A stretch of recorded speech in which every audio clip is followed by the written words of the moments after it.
Bob Levy had a meltdown on the Angry Man show. Miserable Man show. Yeah, I talked to Bob yesterday for like 2 hours on the phone. Yeah, Bob claims that you're in full agreement with him. Well, I don't know exactly what he said because I didn't hear it, but what we talked about on the phone, I thought he had legitimate gripes. All right.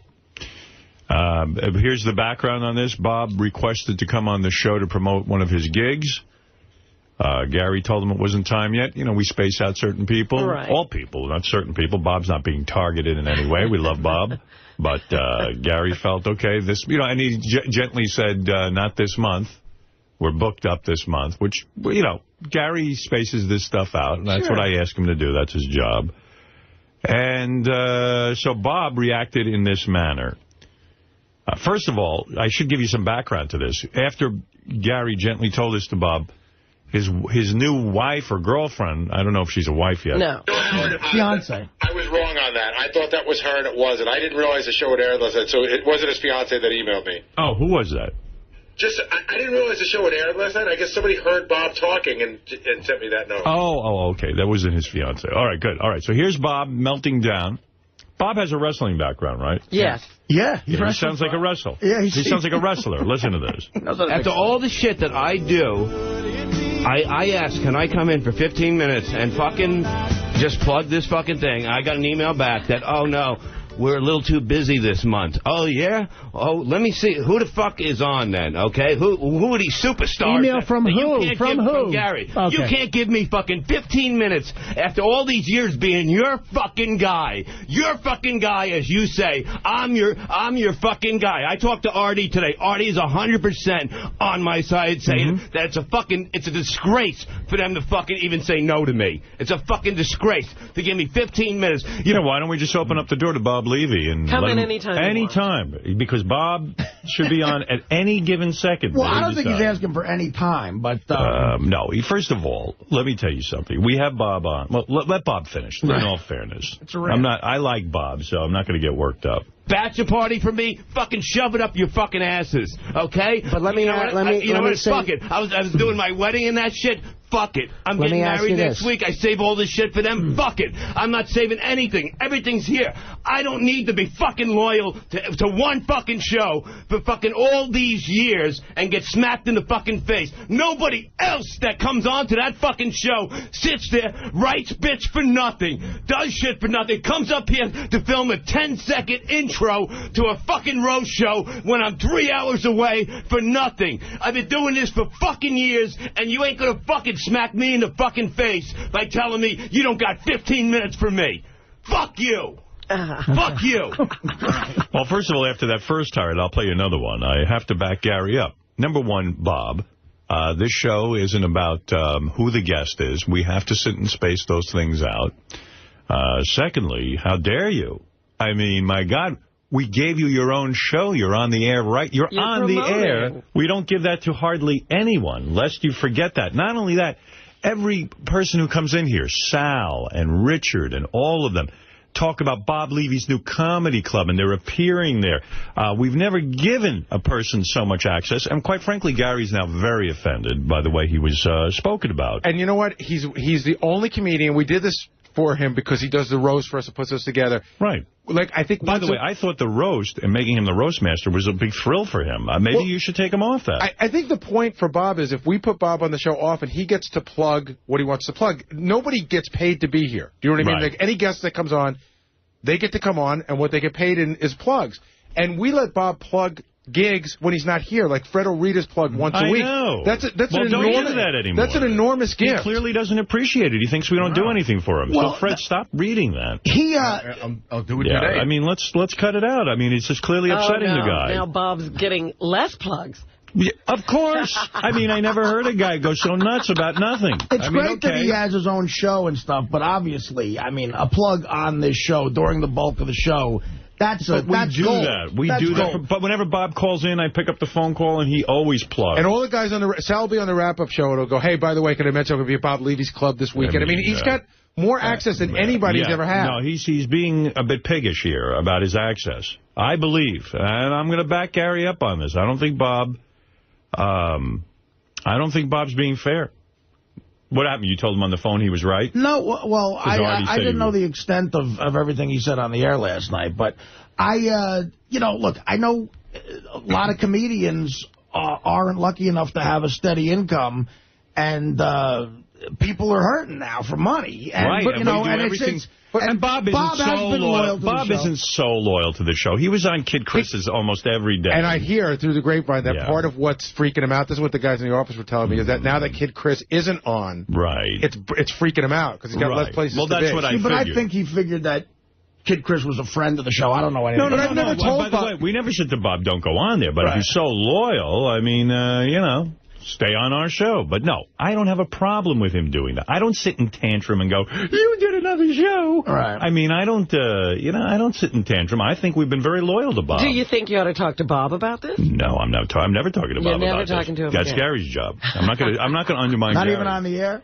That's what I'm saying. On the air, maybe we should be discussing this with him. It's funny, though, because Bob, it's hard to have a reasonable conversation with him about this sort of thing, and it's one of the reasons I sent him an email. Also, Bob I should have picked up the phone, but I knew Bob was going to yell at me and argue with me. Bob also has bad timing. Like, right now, it'd be great to talk to Bob.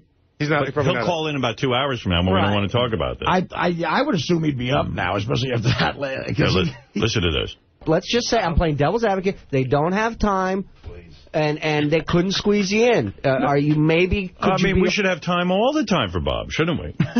Overreacting a little bit. No, 15 fucking minutes, Shirley. You know what the fuck I do. I know. And I'm fucking behind all those motherfuckers. Every fucking person back there, I'm fucking there for. You know what I mean? Out of my own fucking money, making sure that these motherfuckers get paid. By the way, is he referring to Sal and Richard? No. I think so. Yeah. I think so. I think he's saying that he hires Sal and Richard and Shirley. He hires Sal and Richard because they're on the show. Right.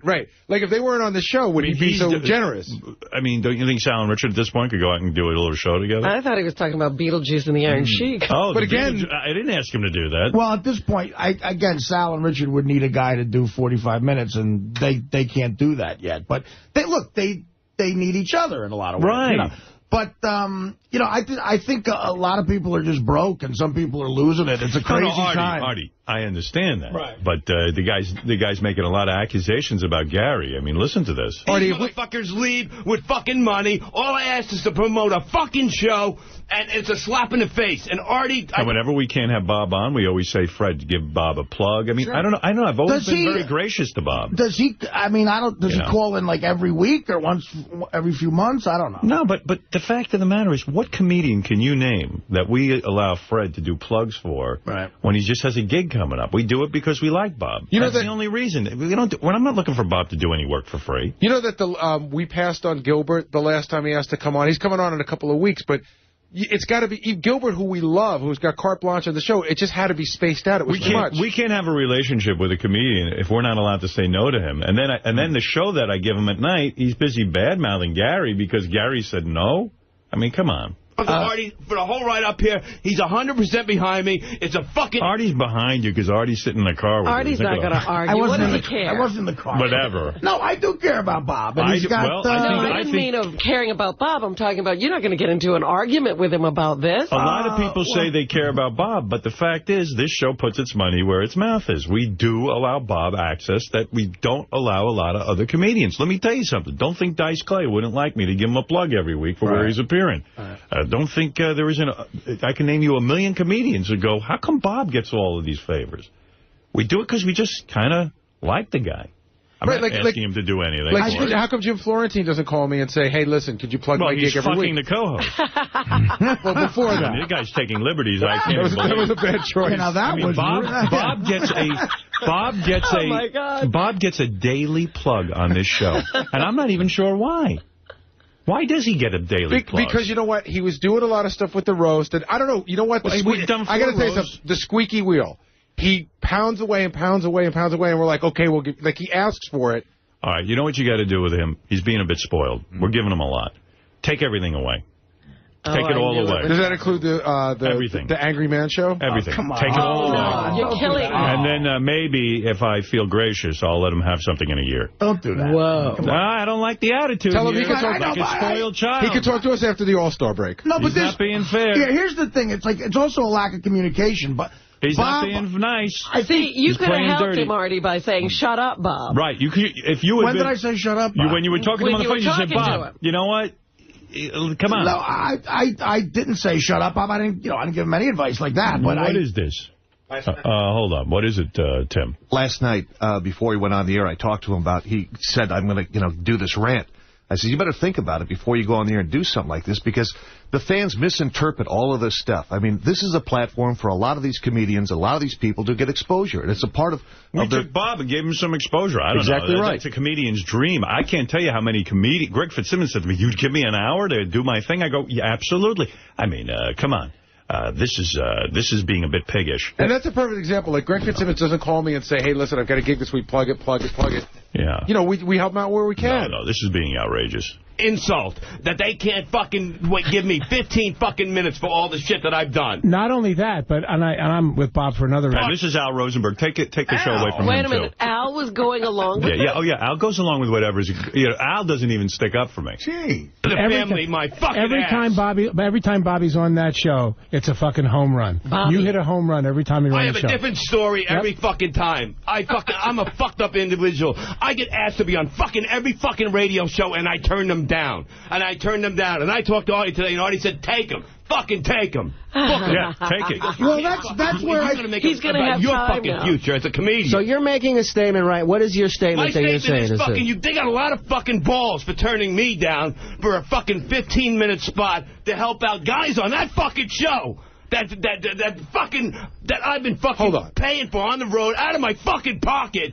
You know what I mean? You can't have me come in for 15 fucking minutes. I saved a whole fucking interview. I could have been every fucking radio station around the country. I saved it for fucking Howard. Okay? And you can't have me on? What did she say? See, that's I said to him, Bob, I don't think, and this is a lack of communication, I said, I don't think Howard is going to mind if you do morning radio in another city. I don't mind at all. I said, Bob Schimmel does that to me, Nick DiPaolo. They got to make money and they got to plug. So I said, Bob, any show he wants. I said, start taking those jobs, first of all, where you can get on and plug it. I said, I don't think, I've never heard Howard begrudge a comic that ever. Absolutely not. That would be obnoxious. He's also being very transparent when he says that I'm helping these guys, because while he's helping those guys, he's also helping himself. Right. Sure. Of course. And he's being transparent. Listen, if I find out Bob's doing a gig and all the money's going to Sal and Richard and none of it's going to him, then he's really helping those guys. What is this exclusive he's saving for? Said he's moving out of his basement? I think it was the Danny Bonaducce thing. He thinks that was... What was that? Well, now, I mean, he's I think getting he was married and... That's an exclusive? Please, nobody wants that story. What is so great about that story, that he's getting married? Like, the last couple times he came in, the stuff with the wife was funny, you know. It's fun. I like Bob. Who wants that story? It's not like he's Tom Cruise. Yeah, I mean... I feel bad that he doesn't have... People magazine are bidding against me for this story. But Artie... Let me finish the meltdown. And you put on a fucking somebody that has a fucking napkin in their fucking ass? Fuck you! What? And I ain't fucking kidding anymore. Well, doesn't he eat blue cheese out of a woman? No, he was saying that we put on Ass Napkin Ed. That's an example of a guy that we would put on, but not him. Oh. Well, Ass Napkin Ed is good. Ass Napkin Ed was on the last time. He hasn't been on it. I think he was on this year. He's on once. He was on one time, yeah. Ed wasn't on this show. If I'm not good, fuck you, Gary. Fuck you. Listen to the same kid. Fuck Gary. Okay. Well, okay. Gary's, listen, I know Gary. I goof on Gary on the air all the time and all that, but Gary's my guy. And you don't say fuck Gary and not get me fucking crazy. What do you mean, fuck Gary? Well, because he's not going to say fuck Howard. Well, that's what point. Fuck Gary is fuck Howard. I think so. Absolutely. You're the same as me, except I have better teeth. Look. I really think you ought to talk to Bob. When you say fuck Gary, you're saying fuck Howard. Come on, Bob, you got to call in if you're listening. I'm sure he's listening. No, Bob will call in 7 hours later.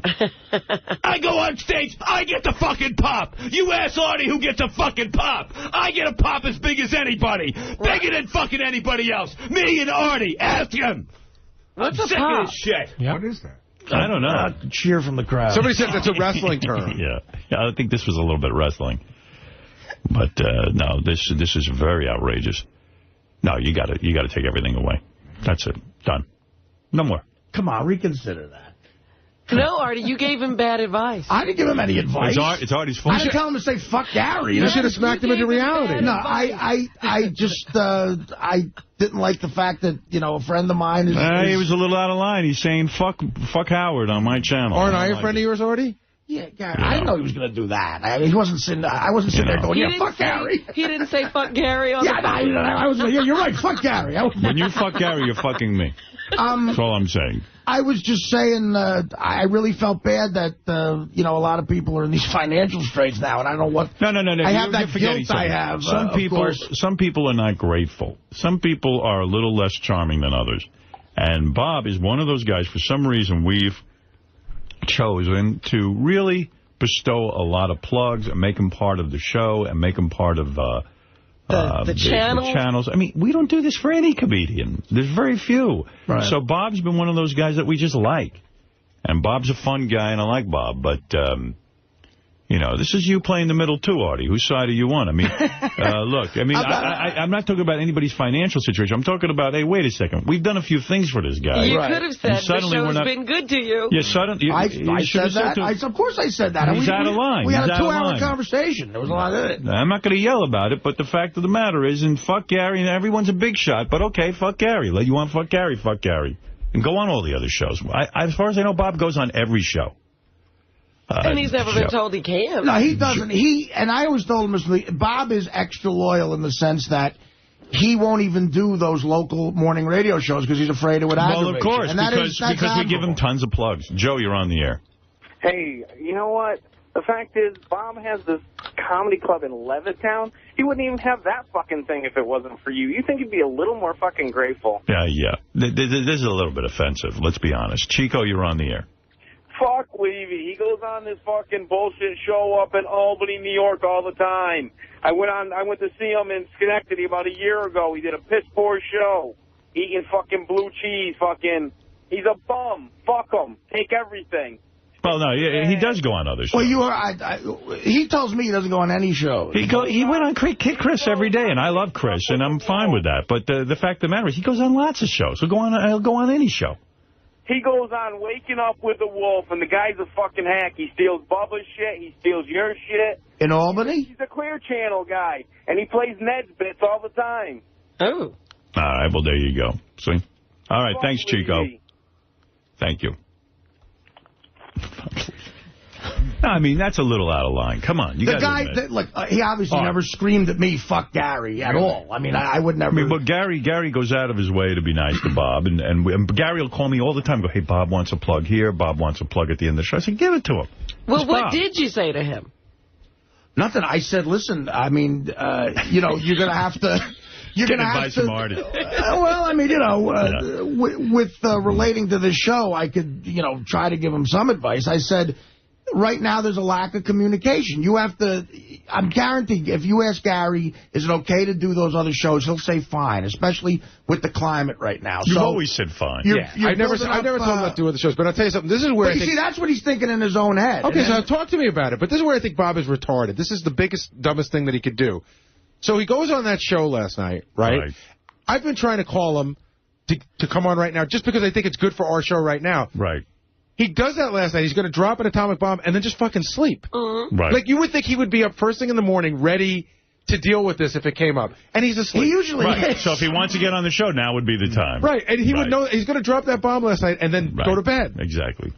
Well, what am I going to tell you? It's an unfair... I happen to think that's an unfair attack. I do. I don't think it's justified. And I think the idea that he's supporting Sal and Richard is a little ass backwards. Where are they? Those guys, they're working. They're working. I mean, I think they pull their weight. I do, too. Well, they don't... I mean, obviously, you don't have anything to do with road gigs. I mean, that's whatever they you know, deal with out there. I don't know.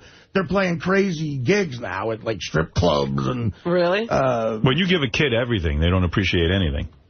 Right. That's my point. I mean, I thought we were rolling out the red carpet for Bob. And evidently, he doesn't think he's getting enough. So, you know, I don't know. I like the guy, and I think he's a funny guy. That's not the issue, but... very funny guy. But if he called... I'm not going to have a Gary be called a fucking asshole and a traitor. Or fuck Gary. And fuck Gary. And I mean, what is that?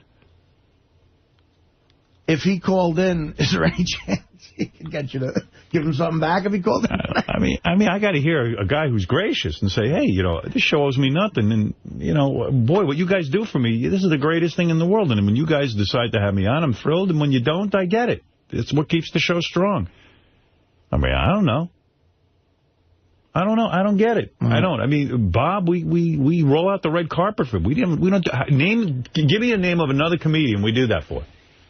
Name it. Jackie Martling used to have to negotiate to get that plug every day. I mean, don't ask. It's like, it's unbelievable. I mean, 8 a.m. plug. Yeah, the 8 a.m. plug. That is gold. And I mean, that plug airs a couple of times a day on our channels. Right. I don't know. If that ain't, I don't know too many radio stations that are doing that for anybody. Well, why is he not up right now? That's great. He's a good businessman. He's going to call in 2 hours when I go, you know what, I'm in the middle of something else, dude. Screw I can't you, talk to you. Yeah. But he can listen to this. What can I tell you? I mean, what kind of tirade is that? Wasn't gracious. Not gracious.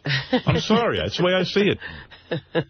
I love Bob. I know Bob's living in the basement, and I certainly would like to help him out. No, he's out of the basement. He's out of the basement. Well, is he? He'll be back in the basement.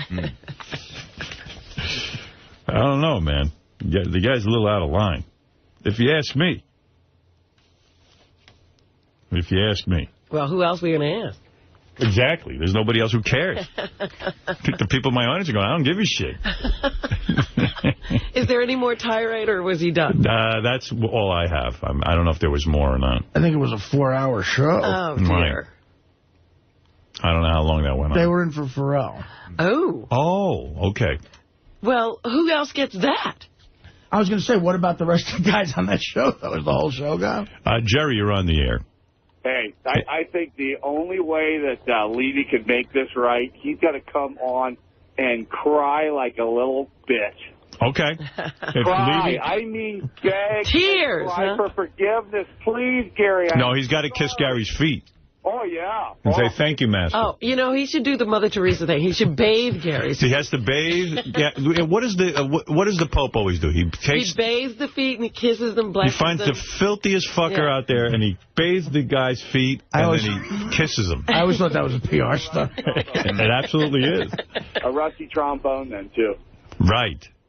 Thank you. You're welcome. All right. There you go. He has to bathe and lather Gary's feet. Ugh. I just hate to see people self-destruct. I used to have conversations with cabbies sometimes. It's like, cabbie. Yeah. Another one. Save him. People self-destruct.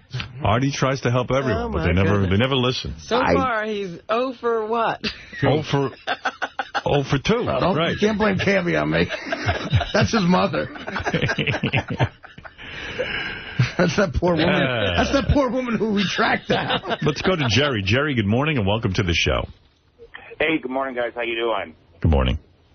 I just wanted to say yesterday's show was fucking awesome. I love it when you guys have guests, but I love it more when you, Robin, and Artie just start talking about whatever, just start laughing, and just keep going and keep going and keep going. I listen every day on my computer, and then when I drive home, I listen and I catch it again, and it makes me laugh even harder. That to me is my favorite part of the show, was when you guys just riff and go off and just laugh and do everything like that. And that's the part of the show I like, too. Wow. I like that, too. That's Thank a very you, Jerry. nice call. And that's another... Yes, Jerry, thank you. And that's another reason why I don't overbook the show with comedians and things like that. You don't have 15 minutes? Well, it's not the idea. It's like things... We have a rhythm, and then we have a way of producing the show, and some people should trust in that, in the sense that we've been pretty successful, and we know what we're doing over here. Yeah, the show is just better than ever right now. It's just better than ever. Thank you, Jerry. I'm wondering how... Do you know how to email, sir? What's that? Do you know how to email? Can you put that in writing? Sure, I'll do whatever you guys want. Thank you. Whatever you guys want. Thanks a lot. Bye. I'm wondering how Bob approached getting on the show. Did he just say, I need to come on and plug, or did he... Well, he said, you're right, Robin. He certainly didn't get into which I always take into account. Like, hey, Gary, I'm down to the balls of my ass. He just said, hey, can I come in to do some stuff? I've got some great stories, and I spoke to him about it a little bit. And, you know, the stories that are great to him may not necessarily be great to us. Ah. Right. The other thing is the natural progression of things. We did a ton of roasts in a row, and they were all great. Right. And he did put them together, but, you know, it was time for a break there, I think. Right. I mean, I think that's what your thinking was, right? We did a bunch of them, and that was his thing, so he was probably feeling like that's not around right now. But we've been mulling around another roast. And, but we always acknowledge his contributions by allowing him to plug things. And, you know, that's about the way I see it. But maybe we're doing too much for him. Well, are you stuck at nothing now? Oh, well, I'm on zero meter. But what the about gas tank is empty. What about the other guys on the show, though? Can somebody else have the show? No, I'm not interested in that. Oh, so they're all... Well, Al Rosenberg is gone, then. Our show is over. Shuley and those guys, they're all Shuley over. Well, Shuley has his news gig. Shuley's on the news team. We're going back to square one. Well, Shuley is on 82 shows. Yeah. Well, yeah, he's got Jay Thomas. He's got a lot of things. That's right.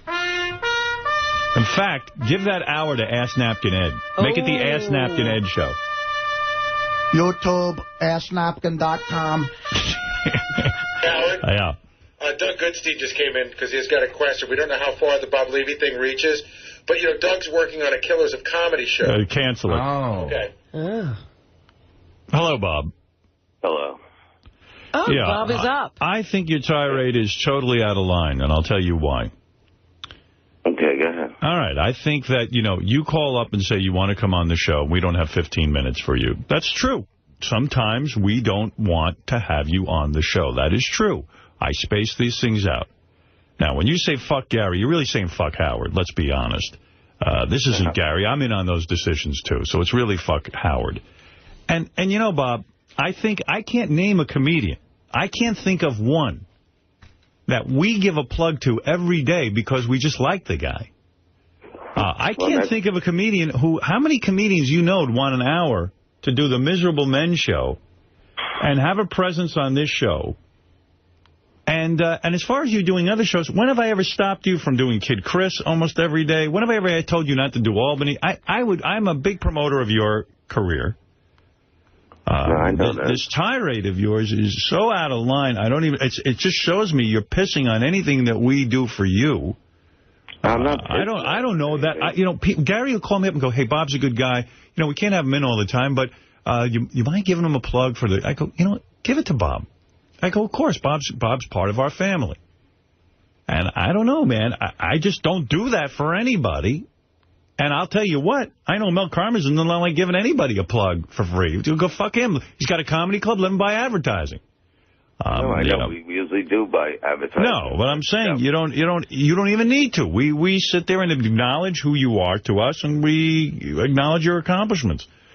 I don't know where this came from. No, I just needed to get in that week. Well, you needed to get in.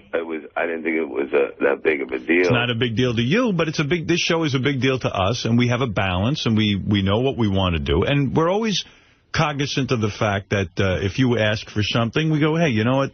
If we can't plug the show with Bob's appearance, let Sal and Richard mention it, or let Fred mention it. And Fred, you know, those plugs air throughout the day. You know, every day doing a great show is a big deal to me, and there is a balance. And you understand that great consideration is given to any request you make.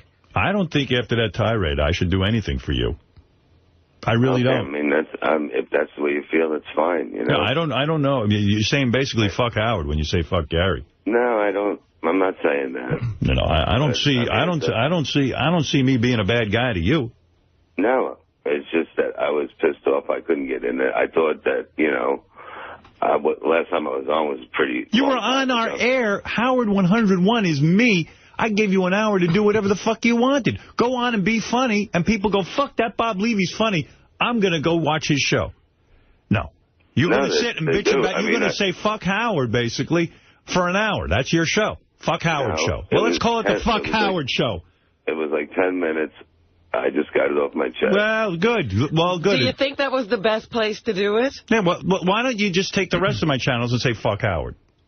I don't say that. Well, you say fuck Gary. That's right. No, because, I mean, it was... I mean, you don't think Gary comes to me? I go, okay, all right, listen, we you know, when we do a roast, so call Bob. I thought hosting the roast was a good thing. No, I think plugging your shows is a good thing. I'm happy you got a comedy club. And when do I ever fucking say, don't go on the Kid Chris show? You went on there every day. I never said you don't go on there. Chris, a friend of mine. You go on a show in Albany. Those guys are Bob Wolf. I don't know this guy from Oldwell. He's not a friend of mine, but the guys tell me you go on there all the time. I don't care. Why do I stop you? But go on 100 fucking times. I don't care. It's okay with me. You got to make a living. I get that. Okay. I don't sit there and bust your balls. No, I'm not saying... I've been nothing but a friend to you. I've been nothing but a friend. I know you have, you know, and I've been there for you. Fuck Gary, these fucking guys, ass napkin, Ed. You got a lot of shit on your mind. You remind me of a spoiled kid who got too much. Too soon. Too soon. You don't appreciate what we do for you. No, at all. I do. No, you don't. I definitely do. You say you've been there for me and I haven't been there for you. I disagree. He does appreciate it, but... It didn't come out in the tirade. No, but I mean, look, I mean, people lose their shit. I think that... this is out of line. I'm sorry. I think that the Miserable Men show is very funny. It's been great. Right. And it's a vehicle for Bob to go on for a solid hour. He can plug whatever the fuck he wants. There's nobody here giving him any rules whatsoever. But he gets to sit in for Pharrell a lot of times, too. That's 4 hours. He's all over these channels. I mean, who the hell else do we give access to, come to think of it, beside Bob Levy? Who is he? What is he, Chris Rock all of a sudden? He can walk in on any show? No. He's the guy. I don't give that access to anybody. You know how many fucking comedians would love that? He's not Bob Hope. Nick DiPaolo would love that. Nick's a talented guy. Do I give that to Nick? No. And Nick does this show. Nick's a funny guy. Jim Florentine doesn't even get that. Yeah, but he fucks you. I don't get to do that. Yeah, Bob never got to fuck you. I agree with that. Right. Johnny Fratto, you're on the air. Well, you know what? I think you're being a little hard on him, but I do think that he should have said, fuck Gary. Of course not. He's one of my guys. He can't say that. Yeah, no, there's no way he could say that. Saying fuck Gary means fuck Howard. I know what that means. It's get mad at Gary because you can't get mad at Howard. Yeah. But I don't think he means that. I really don't. No. Sure he does.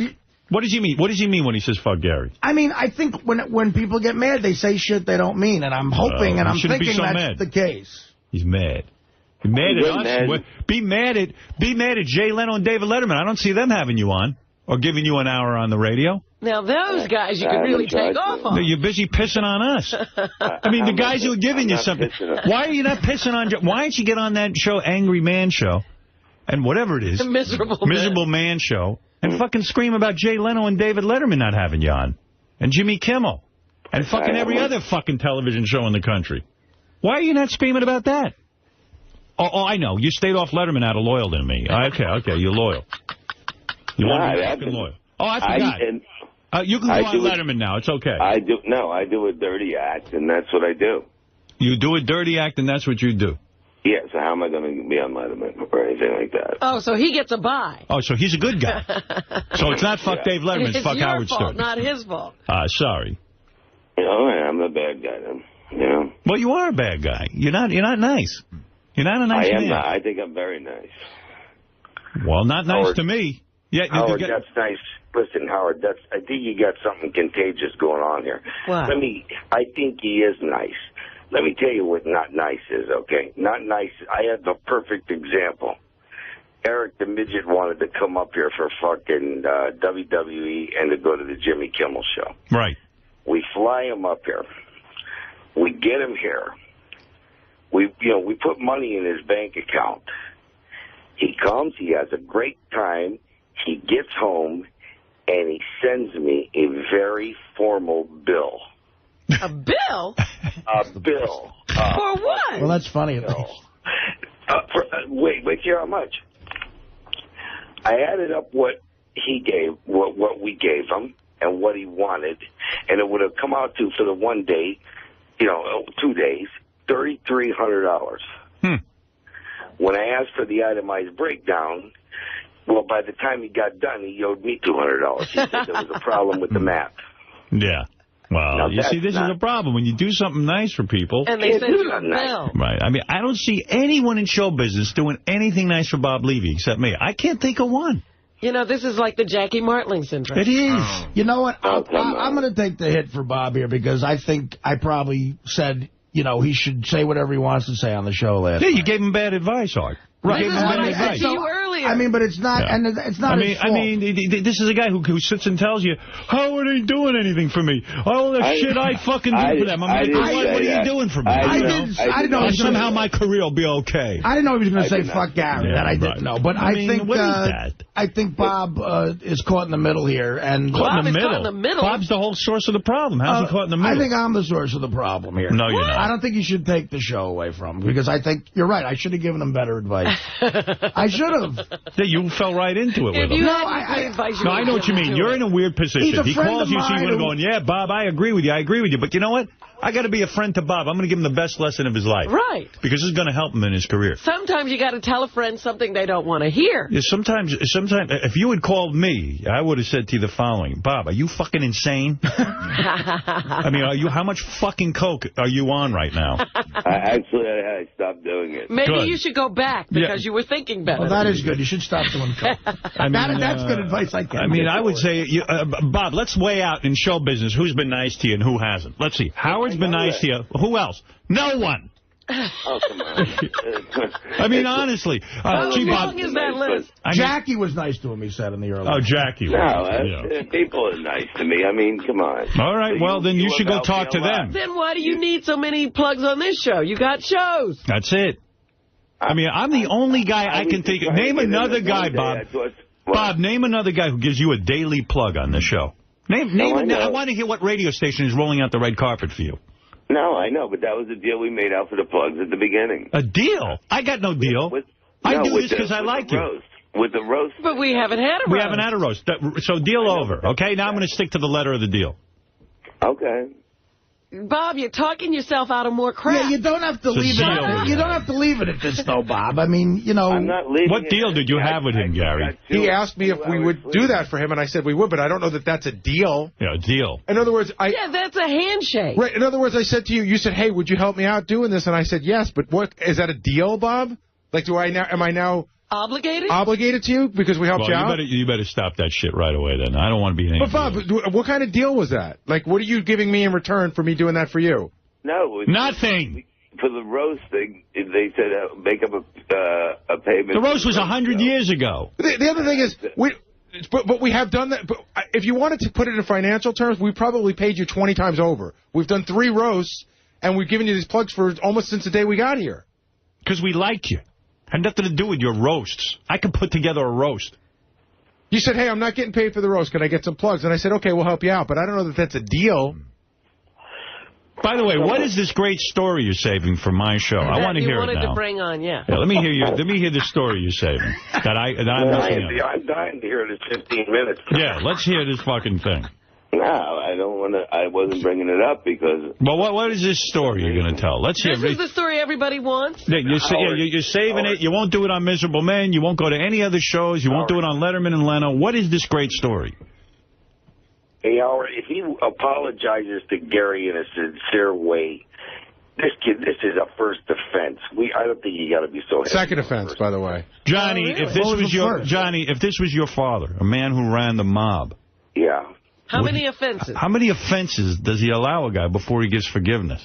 My father would have held him underwater for a long time. It's only one with my father. My father was very funny about offenses. But he would have let him up, right, eventually, or no? He would have let him up just as, tell him he was wrong. If your father had someone in his crew said, fuck, what was your dad's name? Was it Johnny? Louis. If someone went and said, fuck Louis. Yeah, what do you get for that? What is... Well, let me tell you about a guy, and this is going to touch home to you, Bob, by the way. There was a guy who did say fuck Louis, and his name was Al Rosenberg. And they found them all shot up. Wow. So it's a different Al. It's a different Al Rosenberg, right? I hope so. Unless he's the living dead. Howard. It was Al Rosenberg. And so that was just for saying fuck Louis. So he said fuck Louis, and that was it. The guy never saw the light. Yeah. Fuck Louis. You don't say that to Louis. Oh, you didn't say that to Louis. I think what Johnny's saying is, what if Bob were to apologize in the right way at this point? In a very nice way. So well, the proposal is on the table for him to wash Gary's feet and kiss them. Well, that's crazy. Bob. I'm willing to forget this. Okay, Johnny, I'm going to be magnanimous. I'm not going to be like Louis and fucking kill this guy. Oh, I like it. All right, I'm going to do something. Bob, I'm going to book you on the show tomorrow. The story has to be good. The story's got to be No, fuck the story. Here's the story. I'm writing the story. Bob. Yes. I would like to have you on my show tomorrow for 15 minutes. And within that 15 minutes, you come in here, you remove Gary's shoes and socks, and you bathe his feet in a tub of water. You worship his feet. And then you kiss his feet and say, I am sorry. I won't do that. You won't do it. Oh, okay. Thank God you're a fucking man, at least. Doesn't say a lot about him. Thank God you turned that down. How about a toenail cupcake? How is Tabitha still alive? I don't know, Bob. I got to be honest with you. I'm a little bit hurt here. I really am. I truly am. I didn't mean to hurt you. Yeah, I think you're a little out of line. No, yeah, of course I'm a little out of line. You know what I mean? But you know, Tim did warn you last night, right, Bob? Didn't Tim try to stop you?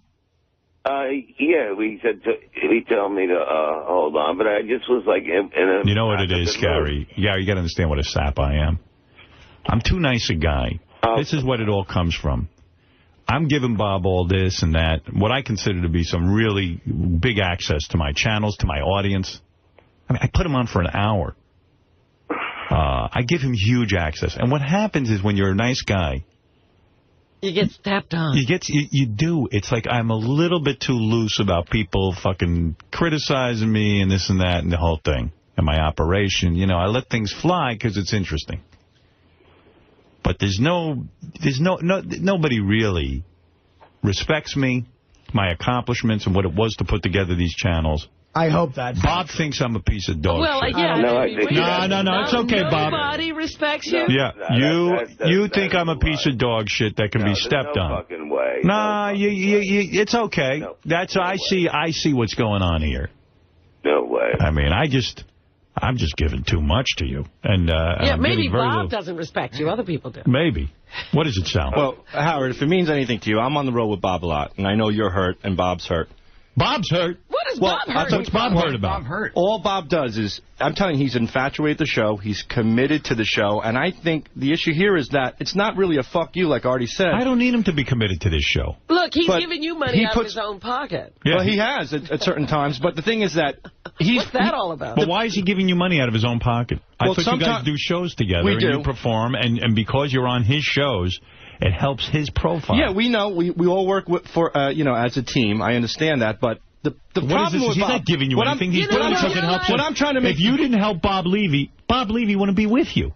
But you know what? I'll explain what he's talking about. First of all, there's no reason you should have to care about what happens on the road. That's a separate issue. Yeah, I don't know. Suddenly Bob's doing you a favor because he takes these. Artie, can I say one thing first, please, Artie? Okay. The thing is, sounding a little Fredo to me. No, the issue with Bob is this. Oh, fucking traitors. You know, when you get hurt, you say things out of jest. When you get broke my heart. When you get hurt, you say things out of jest. Artie made that when I'm on the road with Bob, Johnny, do you believe this shit? I'm telling you, you got to mute me.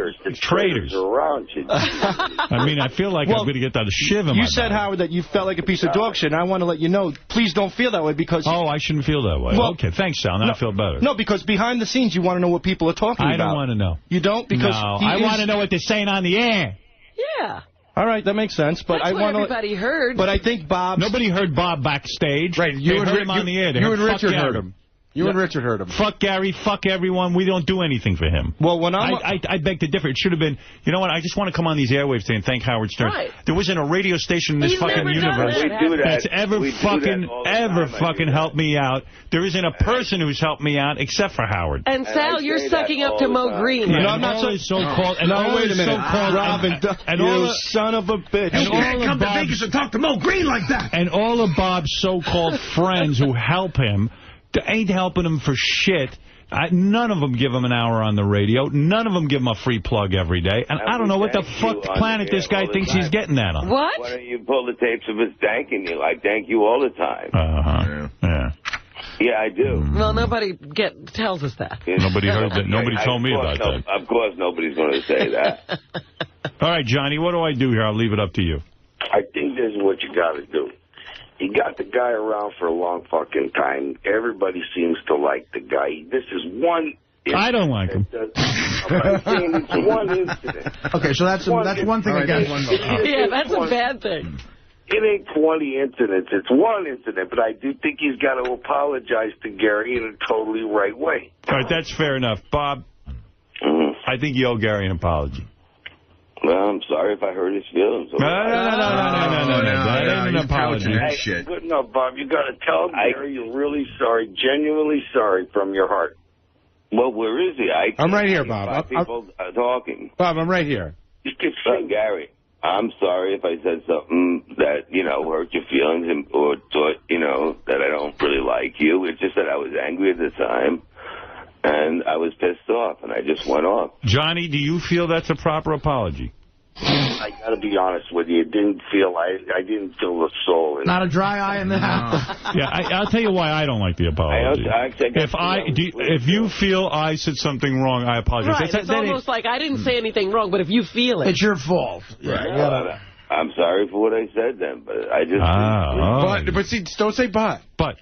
What's the but? I want to hear the but. I always say but. I haven't slept. I mean, I'm fucking... I drove home. I got home at 4 in the morning. Why would you get home at 4 in the morning? The show ended at 12. 4 hours to get home? 4 hours? Where do you live, in Guam? I live near Philadelphia. He lives in Amsterdam. You got to get a plane. You need a chopper. I got home probably about 3, I think. All right. And I'm just exhausted. Yeah. Johnny? One more time, Bobby. I think you got to give Gary a nice, I'm sorry thing. Okay, let's see. Look, if it upsets you, I'm sorry. You're qualifying the apology. Okay, okay, listen. I think Bob's only apologizing because he wants a relationship with the show. He still thinks Gary's an asshole. Right. Listen to me. And he thinks I'm an asshole. And he wants his 15 minutes. You're not fucking listening. Please listen to me. All right. I'm saying... you know how I feel about you fucking guys.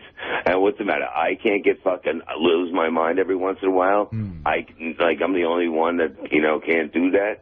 See, again, you're taking away from the sincerity factor. Johnny, what do you think of this latest apology? I didn't apologize yet. Johnny, what do you...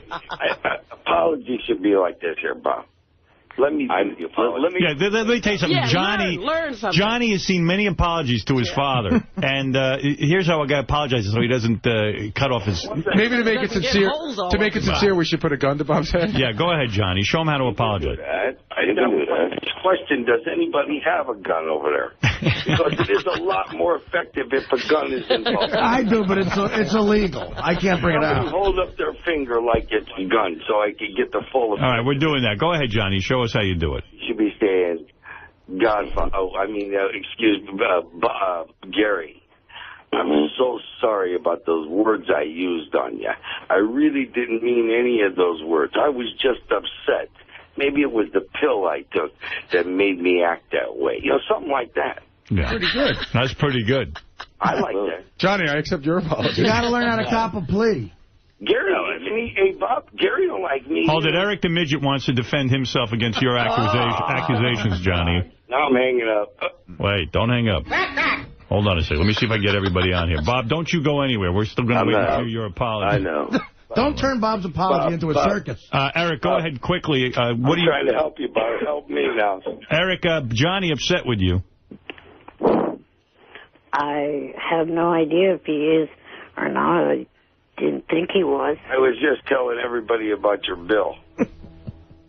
Right. Not your new bill, your old bill. You have Bill? Oh, Bill. Badass. That's not what he means. Yeah.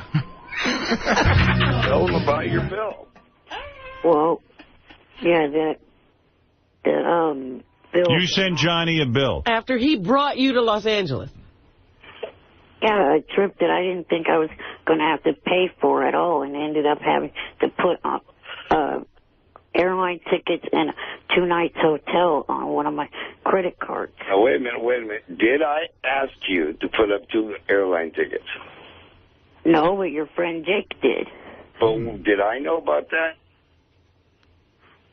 Did you go to Johnny and say, Johnny, I want you to pay for my airline tickets ahead of time? I knew nothing about it. I told him no. I told him Zippo on the airline tickets. Then he went around me. And then he was supposed to, I told him, he said his car was fucked up. So I said, send him the money to fix his car. So they sent him $800, which would fix his car. That's very gracious. But instead of fixing the car, he bought plane tickets, and then he came here and they rented a car. Oh my goodness! Wow. Who's driving? Yeah, you little devil. The money was to pay for a rent-a-car up here to drive down to L.A., which that money was supposed to cover the cost of the rental car and the gas. But due to time restraint, we would have been late if we did it that way. So we had to purchase... Well, why is it Johnny's problem? Yeah, how about staying home if you can't afford a trip? I mean, why is it Johnny's problem that you want to go see Jimmy Kimmel's show? That was not the main focus of the trip. It was the WWE. Right. Yeah, I mean, what does Johnny care if you go to the WWE? It was to promote the JFSC. It was supposed to be a JFSC promotional trip. Oh, really? But unfortunately, we did not get any time to meet with any of the WWE people at all. You didn't have any JFSC stuff on. And I left early. So what did that tell you, Howard? I left before it started. Bob, I like that you're getting bumped for a midget and Johnny. No, I mean, is this my punishment now? All right, Eric, I got to go. I'm in the middle of yelling at Bob. Thank you. Yeah, yell at me. Come on, man. All right. Let's see what the audience has to say about this. Rob, go ahead. What do you make of this latest controversy? Yeah, well, Howard, I don't think you could be made into a sap. I think if you let Bob go without maybe like a month suspension or something like that, where do people draw the line? Where does it stop? You know, Howard's a pushover. He put me in a weird position. You're absolutely right. Pete, go ahead in Pittsburgh. Yeah, I just want to say fuck Bob Levy. You know, he's a nobody without you, Howard. Fuck you. I feel like you created Levy. I've heard his comedy. There's nothing to the guy, nothing original. This is a funeral for your career, Bob. Today, you know, and Artie needs to pick a side. I feel he's traded on you too, Howard. Yeah. I'm clearly on Bob's side. Well, you're not on Howard's side. Howard's the guy that's making you money as well, Artie. Yeah, well. Look at you two. You guys both are bums, in my opinion. You're out there. You're no Rodney Dangerfield. Artie didn't say fuck Howard. Bob did. All right, Joe, go ahead. You're on the air. Oh, Howard, I'm sorry. I love this shit because I was having a real bad day. I fucking hate Bob Levy. This is the best day of my life right here. Cut him loose, man. Instead of going for an hour with the psychiatrist today, sit down with Chuck Zito, and he'll show you how to cut people loose. Scumbags like this. They're fucking leeches. He's a big-time leech, and he's not even funny. Daryl, you're on the air. Columbus. Hey, what's up, man? I don't think he was a leech until I heard that motherfucker say, fuck Gary on your own goddamn airwaves. Right. That's some bullshit. It's like me going to your house and saying, fuck you. Yeah. Fuck you, I mean, I invite the guy into my house, and he's you know, breaking the furniture. Exactly. You need to come to the fucking show and kiss the ring. That's the only goddamn way apology be accepted. All these make-up bullshit-ass apologies. You fucked up, Bob Levy. You don't fuck Gary and Howard on their own radio show. That doesn't make any fucking sense. Thank you, Daryl. Thank you. Eloquently said. Yeah. Really? Bob, you got... I don't know why he... ...properly to Larry, or Gary. To Larry? I'm losing it in the night, Howard. Gary, you got to apologize. You got to apologize right to Gary, Bob. It's got to be a good, heartfelt apology. I mean, absolutely. Gay Ramon, you're on. All of this has to be forgotten because I don't think there has to be any penalties or punishments. Gay Ramon, you're on the air. Hey, Howard, I got a suggestion for this fucking cocksucker. Make him eat fucking blue cheese out of my fucking ass if he wants that fucking show back. Wow. That's a good one. That's way too much punishment. Oh, my goodness. Yeah, I'm reaching for my own gun right now, guys. Right. I mean, what is this? Marianne from Brooklyn, what is it? Artie, you fucking pussy, you have no backbone. Why did you stick up for Gary, Artie? You know Gary is that whole show. He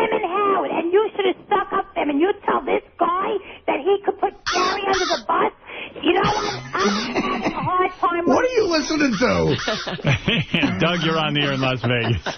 My God. First of all, Howard, you're the fucking king. I'm listening to since '91. Reverend Bob Levy, man, what a fucking... Where do you get the fucking balls to fucking say fuck you to anybody? You're a nobody, dude. I'll tell you what, I had a friend, one time he came to my house, and this is a friend of mine, too. He told me, fuck you in my house. I said, say it again. He said, fuck you. I slapped the shit out of the guy. Wow. Fuck you, dude. Somebody knock him out. I said, it goes back to that shit. Back up. Anybody asked him that question about him and Donna Douchey? All right, thank you, Doug. Thank you. That was a bunch of bullshit. All right, thank you. Dominic Barber, go ahead. You're on. Yeah. The other way. I think Bob has got to tell everyone off. He's got to stand up like a man and understand there's plenty of jobs in McDonald's, Burger King. I know you're in them all the time, you fat fuck. There you go. Good answer. All right, thank you, Dominic.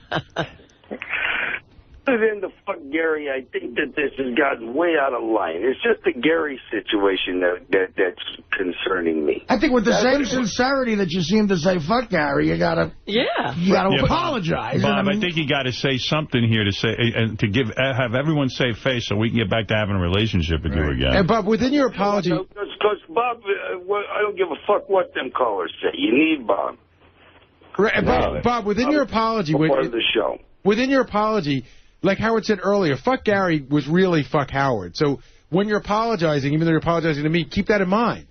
No, it's just the words that I say fuck people. That's how I talk. No, well, you better learn how to apologize that same way. The audience doesn't know that. No, look, Howard. You're making me look bad. Bob, you made me look bad last night. What are you going to tell? You're on the airways. You're on Howard 100. So should Bubba the Love Sponge go on and say fuck Howard? Should Pharrell? Should the news department? Should Tim Sabian? Should Sirius all get on the air and say fuck Howard? Come on, man. What is this? I was just pissed off at Gary. You know what I mean? Are you still pissed? No, I'm in a coma right now, but I'm not fucking pissed. See, here's the problem. This is the issue I had, because they were just talking to me from the news. If Howard didn't bring this up, and Bob and I were having this conversation off the air right now, it'd be a whole different way. Right. In what way? What would he be? He wouldn't be showing me any respect. He'd be yelling at me, telling me I'm a piece of shit. He'd be, you know what? Fuck you, Gary. I've never said that. No, you get mad. You get angry, and you don't understand. And that's the thing. And you're sitting and giving this guy a plug every day? Come on. What are we doing? This was nuts. I mean, Bob, I'll be upfront with you. The reason I emailed you back that was because I knew if we spoke, it was going to turn into a thing, because you're hard to talk to when you don't get what you want. Yeah, I mean, you can't have a relationship. Bob, we can't have a relationship with you if we're not allowed to say no. I mean, come on. I'm not hard to talk to, and you know that. No, you're hard to talk to if you don't get what you want. That's not true. I got mad one fucking time, please. You know what I mean? All right, well, I tell you what, why don't you go back to sleep and... Think about it. Why don't you go think about it? No, I said I was sorry for saying it. I mean, I was pissed off. Sometimes you say things you don't want to say. But I was angry. I wasn't going to, I didn't mean to say, fuck Gary. I was mad at the situation. All right. That's it? That's it. He's not going to do it no more. We're not going to hear from you anymore, right, about any of this? No, I'm not over, right? What should I do if I hear another outburst like this? Then he's got to be gone. Then throw me away to nowhere land, then whatever. All right. I'm not like that. You know me for how fucking long. I'm not allowed to get angry. You know what I mean? I just fucking was very angry. Still haven't said the words "I was wrong" yet. That's the whole thing. You keep blaming it on. I did. But you can say, I was angry. Can I get angry? But it's not sincere. Do you think what you did last night was wrong? Yeah. Yes. But it was me being angry. Again, you keep it's but. Hey, guys, I was wrong. I'm sorry. I did say it. I did say that. But what do you want me to do? So you're saying this could happen again? No, I don't think so. See, if he had a gun to his head, he'd be like this. This is never going to happen again. Right. Please. What you guys do for me is incredible. No, I never got a thank you fucking ever from this guy. You never got a thank you from him ever? No, I never have, really. No. Are you kidding me? No. Every show I thank you on the air. No. You didn't thank me. You didn't call him personally. Well, give me his number. No, I'm not giving you that. I mean, we thank you every night for the show, every time we do the show. All right. Anyway, we got to move on. Get off the phone, Bob. Tell Gary you're sorry in a real nice way so you don't hang up in his chair. He's still a jag-off. Just be nice and say it nice. I am being nice. I said I'm sorry for saying fuck you. I should have never done that. Do you feel what you said was wrong? Yeah. I mean, I was angry fucking, and I get like an idiot. Do you understand now sometimes we have to say no? Mm-hmm. And that's going to be all right the next time it happens. Cool with me. Why was what you said is wrong? I don't understand why. Because I just went at him without thinking. I went to attack. I went into attack mode. But you don't do that with Gary. I never did before. Not to somebody who's good to you. Yeah. Gary hates me. I've never done that to him. He hates you? Gary hates you? Gary hates me. I can tell. Yeah, he doesn't have you on the show. I know either. when there's fucking hate. All right. All right, Bob. Thank you. Thank you for calling in. I appreciate it. Johnny, thank you as well. No sweat, Howard. Hey, Howard. Yep. You know, the fucking scammer let out that information a few weeks ago. It's true. What's true? You're pregnant again? Yeah. Oh, dear. Why? Yeah. Oh, my God, John. Why? You hate kids. Well, I'll tell you why. Want me to tell you why? Because it's you fucking guys' fault. Because I was on the phone talking to Howard about how I do this and all that, and that's when the fucking shit happened. I swear to God. I bet it happened that night when I was giving Howard all the good advice. All right, Johnny. I'm going to move along. Thank you. All right, guys. All right, bye-bye. All right, that's Johnny Frado. And Bob hung up somewhere along the line. All right. Yeah. I don't know. I mean, that kind Maybe you should write it out, the apology. I don't know. Because it's not... I think he really needs to think about things in perspective. I don't even think he could spell apology. No. Well, that's for sure. Yeah, Chuck, go ahead. You're on the air. Oh, no, Chuck. All right. Chuck was going to say Bob should have to spell apology if he wants to. I think you better go back to the feet.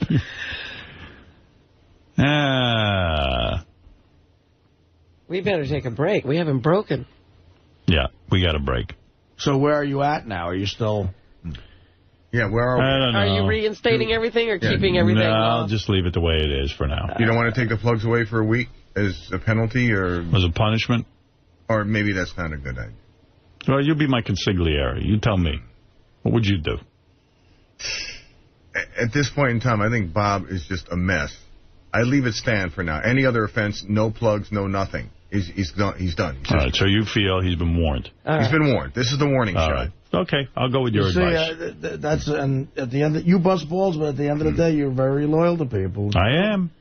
That's why people fucking piss on me. But next time, there will be no forgiveness. Boy, that guy Rick Dees, he knew how to get rid of people. Did he? Sure. What did he do? He used to fire people. People would tell me, I said, what happened to his crew? Yep, they're gone. Whoops. He would just clean. I live up there getting blamed for him being I'm making that up. I was going to say, Rick D? I couldn't think of someone's name. George Steinbrenner. I bought it. That Alan Combs, he knew how to really keep his staff in line.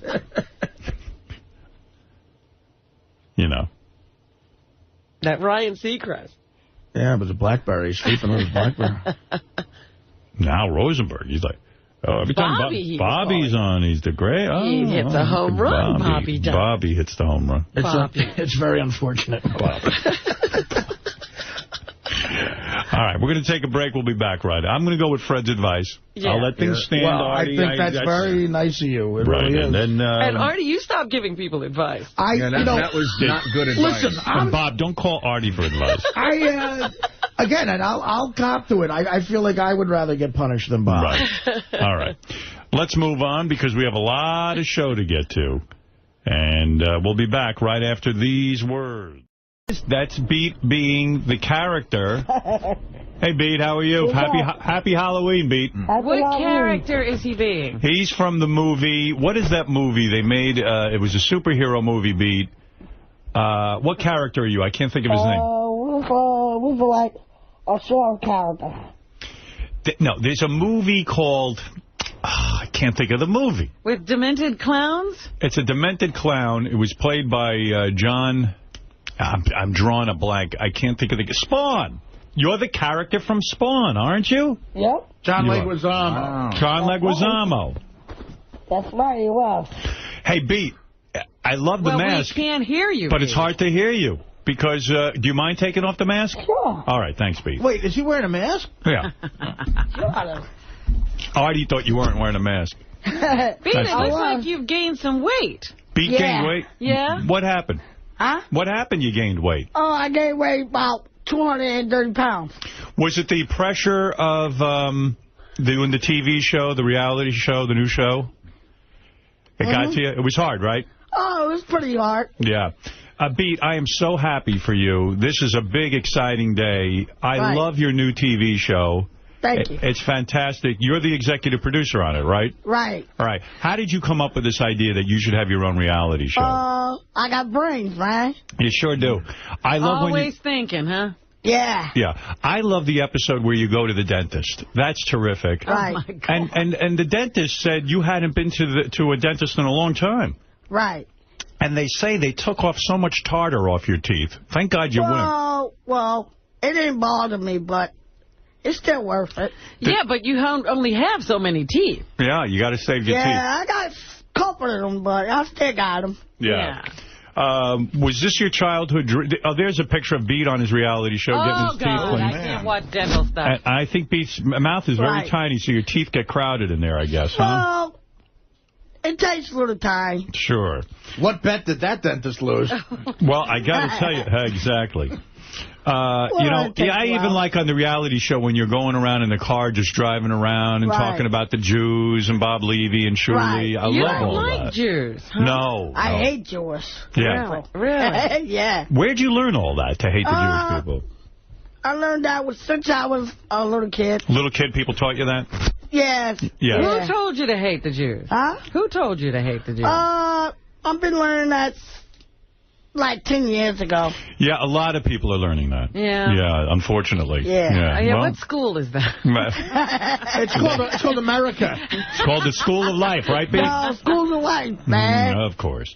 Why do you hate the Jews? I mean, what's wrong with them? Yeah. I don't know, but they are Jews, but... Say la vie. I can't tell, but they are Jews. Enough said. You said a mouthful. You said it all, Beat. He's like Beetlejuice Gibson. Never know about that, pal. I love on your new show when you patrol a neighborhood. As a cop, you actually do police work on the show. You're like on Neighborhood Watch or something? Oh, probably. Yeah. And Beat even gets a spray tan. What? Yeah.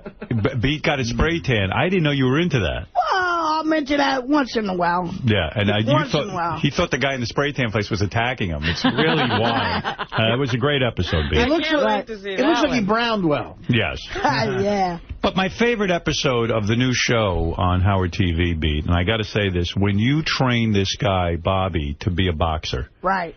How do you even know about this? Were you fought professionally, right? Right. And you get in the ring with Bobby and you say to him, just listen to what I have to say. You tell him to keep his head up. Right. Keep your chin up. Keep your chin up. And this is that a good idea in a boxing match? Yeah. It is? The guy won? Okay. Yeah. Must be then. But he won the belt, though. I'll tell you that. On one of the episodes, it was troubling to me, Beat. You get into a fist fight with Dominic the Midget. Well, he couldn't handle me because I was too strong. You were very angry in this episode. Oh, yeah. I was about to kill that kid. Why was Dominic wearing a thong and nothing else when he was harassing you? Oh, yeah. I was about to kill that kid. What did he do? I couldn't even make out what You don't want to know. Yeah. Is he in love with you or something? Nah. Right. Does he want to be your boyfriend? Nah. I mean, it's unbelievable. Well, this show is exciting. In fact, I think you'll like this.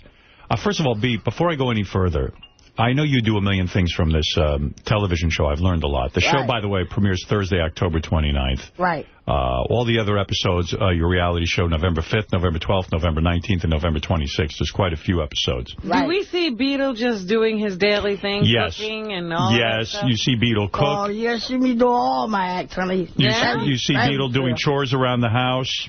Very well. You see Beat playing sports. There's so much going on, and I can't tell you. It's jam-packed. You really get to see your everyday life. Oh, yeah, it's jam-packed. Would you say it's a great life? Oh, it's a great life. You love your life? Oh, yeah. Right. I need your help with something. I don't know how good you are at this. Have you ever landed a plane? A few years back. All right, listen to me. I don't know if you can see the TV screen up there. There's a guy in a plane right now. He's on with us. You see that plane? All right. I know you've done some air traffic control. I'm going to get the pilot on. He's having trouble landing. Would you talk him through it? Oh, yeah, cool. Okay. Pilot, are you there? Wait a minute. Oh, he's spiraling down. He's going to need your help. Mayday, mayday. All right. Pilot to tower, pilot to tower. This is SI-851ND requesting to land. We're descending to 25,000 feet. We need some assistance. 2,000 miles, so. We're requesting permission to turn left for a heading of 288 over. Yeah, 288 over, yeah. Is that 288 or 289? 289. My GPS is broken. Can you help me go in the right direction, please? I'm in Jersey. Tell him how to do it. Right? Yeah, he's got to land now. Can you spell GPS first? All right. Before you land. Yes. Make sure it's not a Jewish airport. Stay straight, though. Wait, we can't hear Beetle. Listen to him. He's going to help you land. All right. He's landing, right? So you got to wear, stay straight. Stay straight. Stay straight. All right. Okay, you got me over snow now, though. All right. Got to slow down a little. Oh, that's better. Slow down? Just a little, so you almost got it. Right? Wait, I see some ducks. Stay on the runway, but it's coming up, right? We've hit some ducks. I'm sorry. I think he hit a duck. He hit a duck. He did. I could see the birds. You could see him. I can see the bird, but he only killed one bird. Should we go left or should we go right? Should he go left or right, Pete? Quickly. You're going over the water, but... Should I go left or right? Left or right? You can make it right, but I don't know if you're going... Oh, shit, I just went into the George Washington Bridge. Should I go up or down? People could die up or quickly. Down? You can't be going down. Should I be going up or down? Up or down? Which direction should I go? Down. Down. If you're going down, you got to go on the shit, we just went into the Empire State Building. Wait a second, it looks bad. It looks like the plane's going to land. Wait, hold on. We're coming in. We're coming in. I think we're going too fast. I think we're going too fast. Wait. Right on the road. Oh, what a stunt. Pete, what happened? The plane crashed. It was a stunt. It was a stunt? Yeah. What do you mean a stunt? He blew himself up. Did you see that? He's dead. Yeah, he blew himself up. What happened? He didn't have the runway thing down. That's why he blew up. Did you just see that on the screen? The whole plane just went up in flames. Yeah, blew up, yeah. We just lost the pilot. I don't hear him. I think he's dead. I think he's dead. I think he's dead. I think it was 289 instead of 288. I think you should have told him 289. I did say 289, but I don't think he heard you. He died. He Pete, doesn't that make you sad? That You're not upset? You don't look. There's the fire. Yeah, you don't feel. You don't feel a little responsible. I'm not responsible for it. You tried to help him. I tried. Right. You're no Sully. Well, yeah, you know that one. Well, Beat, that was kind of a downer, but that's, what are you going to do? I think when you see the video, though, it's clear there were several different planes. Yeah. That's right. You probably know that one. Only one of them crashed. Beat, in honor of you. But you can't solve. By the way, you know this trash can is moving that Beat pulled in here. Yeah. Oh, what's in the trash can, Beat? Oh, that's garbage. Oh, it's garbage. All right. Is it moving? Yeah, it's moving, but you see it for yourself. Is there somebody in there? Look in. We'll take a look and see what's doing in there. In the city, there's a lot of moving garbage. Oh, no. Hey, look at that. Who is that? Dominic? How are you? How are you? How do it? I thought you don't like him. I know you say it was garbage. You know what? I think they meant to open that a lot sooner. Dominic, you all right? Yeah, I'm good. How's everybody? Hi, Robin. I had no idea your friend Dominic was there. You know, yeah, well, you know it was garbage, huh? Yeah. This is the only way they could keep me from shitting in Beatles' pants. Keep me locked up. Garbage. Why do you shit in Beatles' pants all the time? It's not easy. Could you help me out of this? He got on a goddamn diaper. I think we almost lost Dominic. He's been in that trash can so long. He's been there for a while. All right, Dominic. He's been there for a while. Right.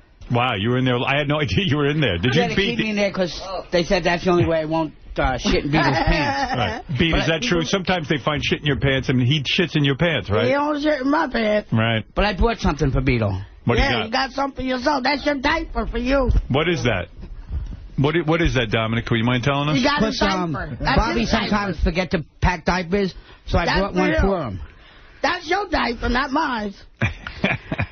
How come none of you guys have any teeth? I don't have no teeth. I'm poor. I can't afford them. All right. Well, listen, thank you, Dominic. Beat, in honor of your appearance today, in honor of the new reality show, there's two girls going to come in here. They're going to be naked, and they want to play Match the Beat. You want to meet some beautiful girls? You want to meet some beautiful? Take a seat. Why not? By the way, the prize money for the Beetlejuice Mismatch game is provided by Howard TV's new original series, This is Beetle. Go to thisisbeetle.com to play the Mismatch game online. I played it last night. You played it last night? I did. I watched it. It's great. It is great, right? It is fantastic. It is really a great game. By the way, has Beetle watched his own TV show?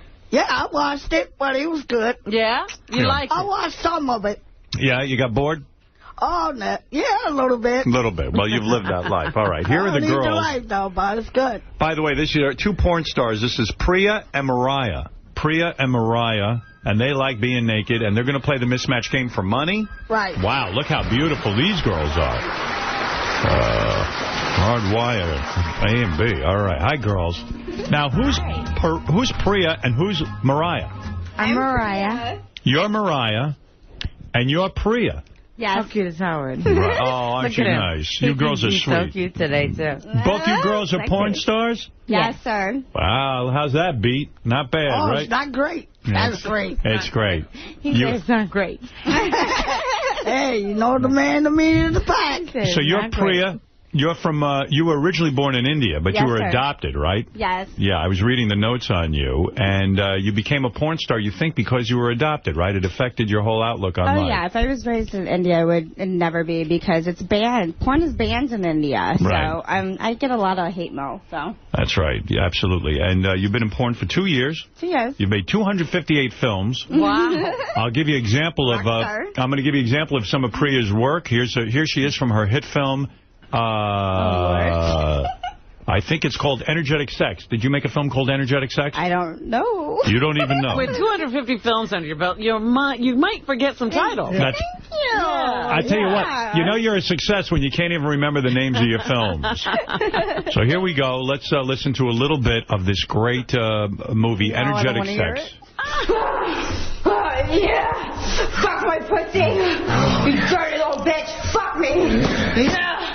Smack my ass. Yeah, harder, baby. Yeah, I like that.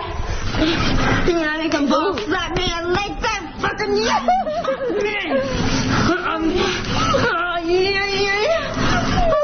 Isn't that great, Robin? Beetle is mesmerized. Wonderful. How do you memorize all those lines? I don't memorize the lines. I'm very good with words. It's improv. Priya likes to be choked. Gave you that line. That's right, Beat. We gave you that line. Priya likes to be choked and spanked in bed. She says she has bruises all over her ass from a recent spanking. That's right. She also likes hot candle wax. So you're a pretty rough player. You like it all. I guess you do it all. Is that right? I love it, baby. You also say that you don't do anal. No. And you don't like having sex with women.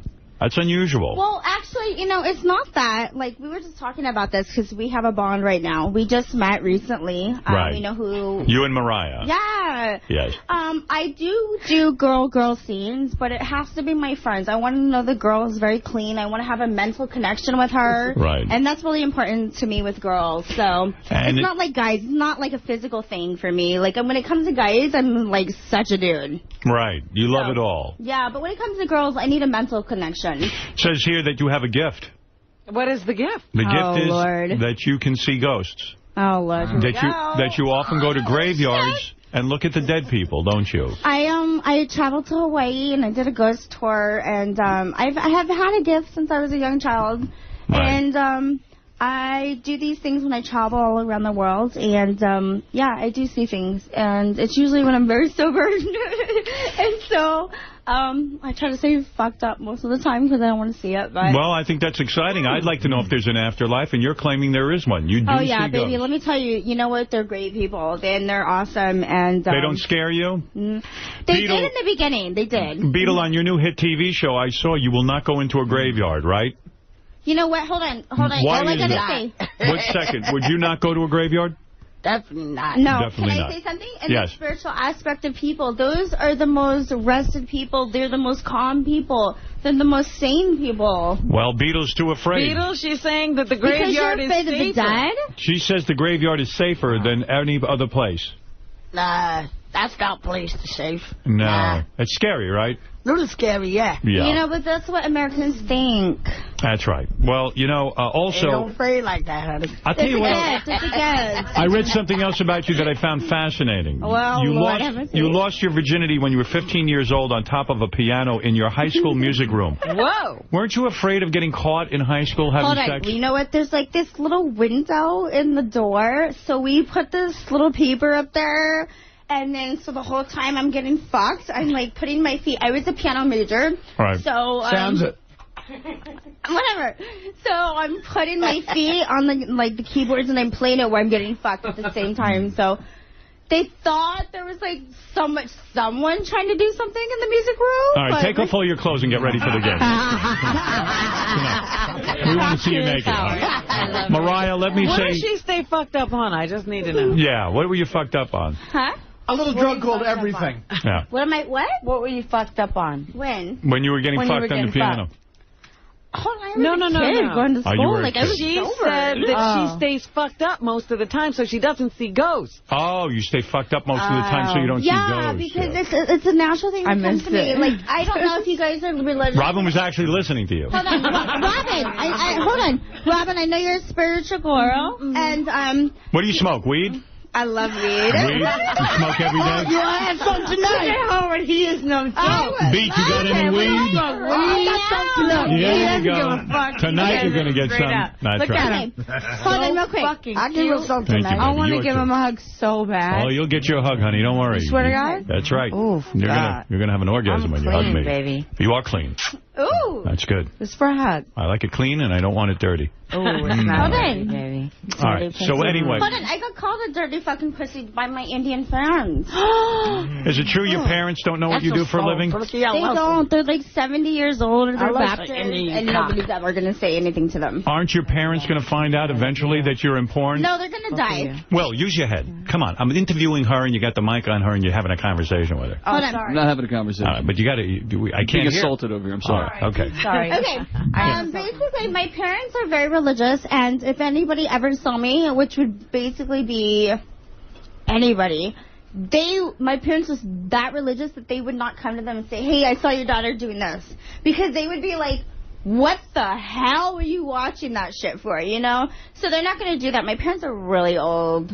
Like, I see. What do they think she does for a living? What do you tell them you do? What do you tell them you do for a living?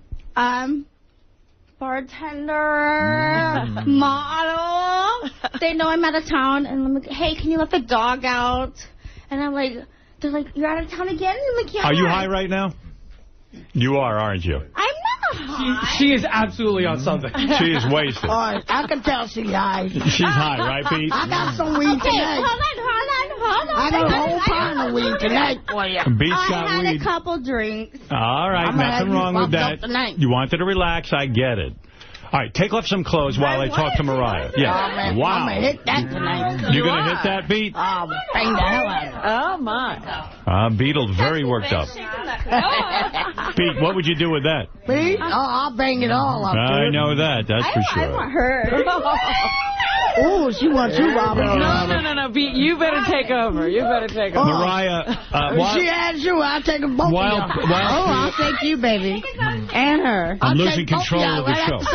Look at how it's like, fuck you. No, not fuck you at all. Priya, while Mariah, Priya, take off your clothes while I interview Mariah. Now, Mariah, you're a very beautiful girl. How long have you been in porn? On and off for 11 years. 11 years. 98. You are an experienced girl. I'll give it to you. Yes. Yeah. Beetle's talking love talk over here. Yeah, Beetle, go ahead. I hear him. Beetle, do you want to say something to her? I'll work it all up for you. Yeah. I'll be the man. That's I'll right. be the bodyguard. I'll work it all down, baby. Bodyguard. Howard, you look so cute tonight, by the way. Aren't you Today. sweet? Thank you. It's you look very cute. You caught me on a good day, I'll be honest. I could tell. Trust me. Says here you dated... Either way, you look good. It's not cute. All right, girls, let's just play the game. Screw the interview. Howard, I want to hug you. Good. Mariah, you claim... What? I claim what? I can't hear what you're saying, Priya. What did you say? She said she sucks at competition. All right. I'm trying to pipe it. Take off the rest of your clothes so I can see what you look like naked, then I'll comment. All right, now... Okay, don't ruin my interview now. Take everything off. Everything. Everything. You have to be naked. That ass. Good Lord. I mean... Help me. All right, hold on. Oh. Oh, baby. I was like... I apologize. All right, girls. Talk to Mariah. Mariah says here that you claim to give the greatest blowjobs. Is that true? Yes. You do. How does one get... Ooh, I like to have one tonight. I got the big one. Where did you learn the technique to be so good at this? Honestly, Howard, I don't even know. I think I was just born with it. You were born with it. Because I could suck a cock like nobody else. What do you think of that, Big, Pete? small, I don't give a fuck. Yeah. Oh, yeah. I'll suck that shit so good. I'll take the cum right out of you, Howard. Right, I like Married that. or not. Wow. You don't care that I'm married. You'll just suck it right out. I know you're happily married, too. That's right. And so am I, but I will suck it. You're married? No, I'm not married, but I'm just saying, if I was. Well, you had a kid when you were 17 years old, yes, it says. Is that true? So you have a 12-year-old son now. He'll be 13 in February. Does he know you're in porn? No. How are you going to break the news to him? I don't really know. I haven't thought about that. Right. We're really close. Yes. So I'm just like, you know what I mean? Like, when it happens, he finds out. What does he think Mommy does? He thinks Mommy is a makeup artist. Oh, okay. Yeah. Well, that's true. And he's in love with Mommy, so I think Maybe it'll be okay. in love with Mommy. Mommy look like she getting fucking raped. Yeah. Beetlejuice, settle down.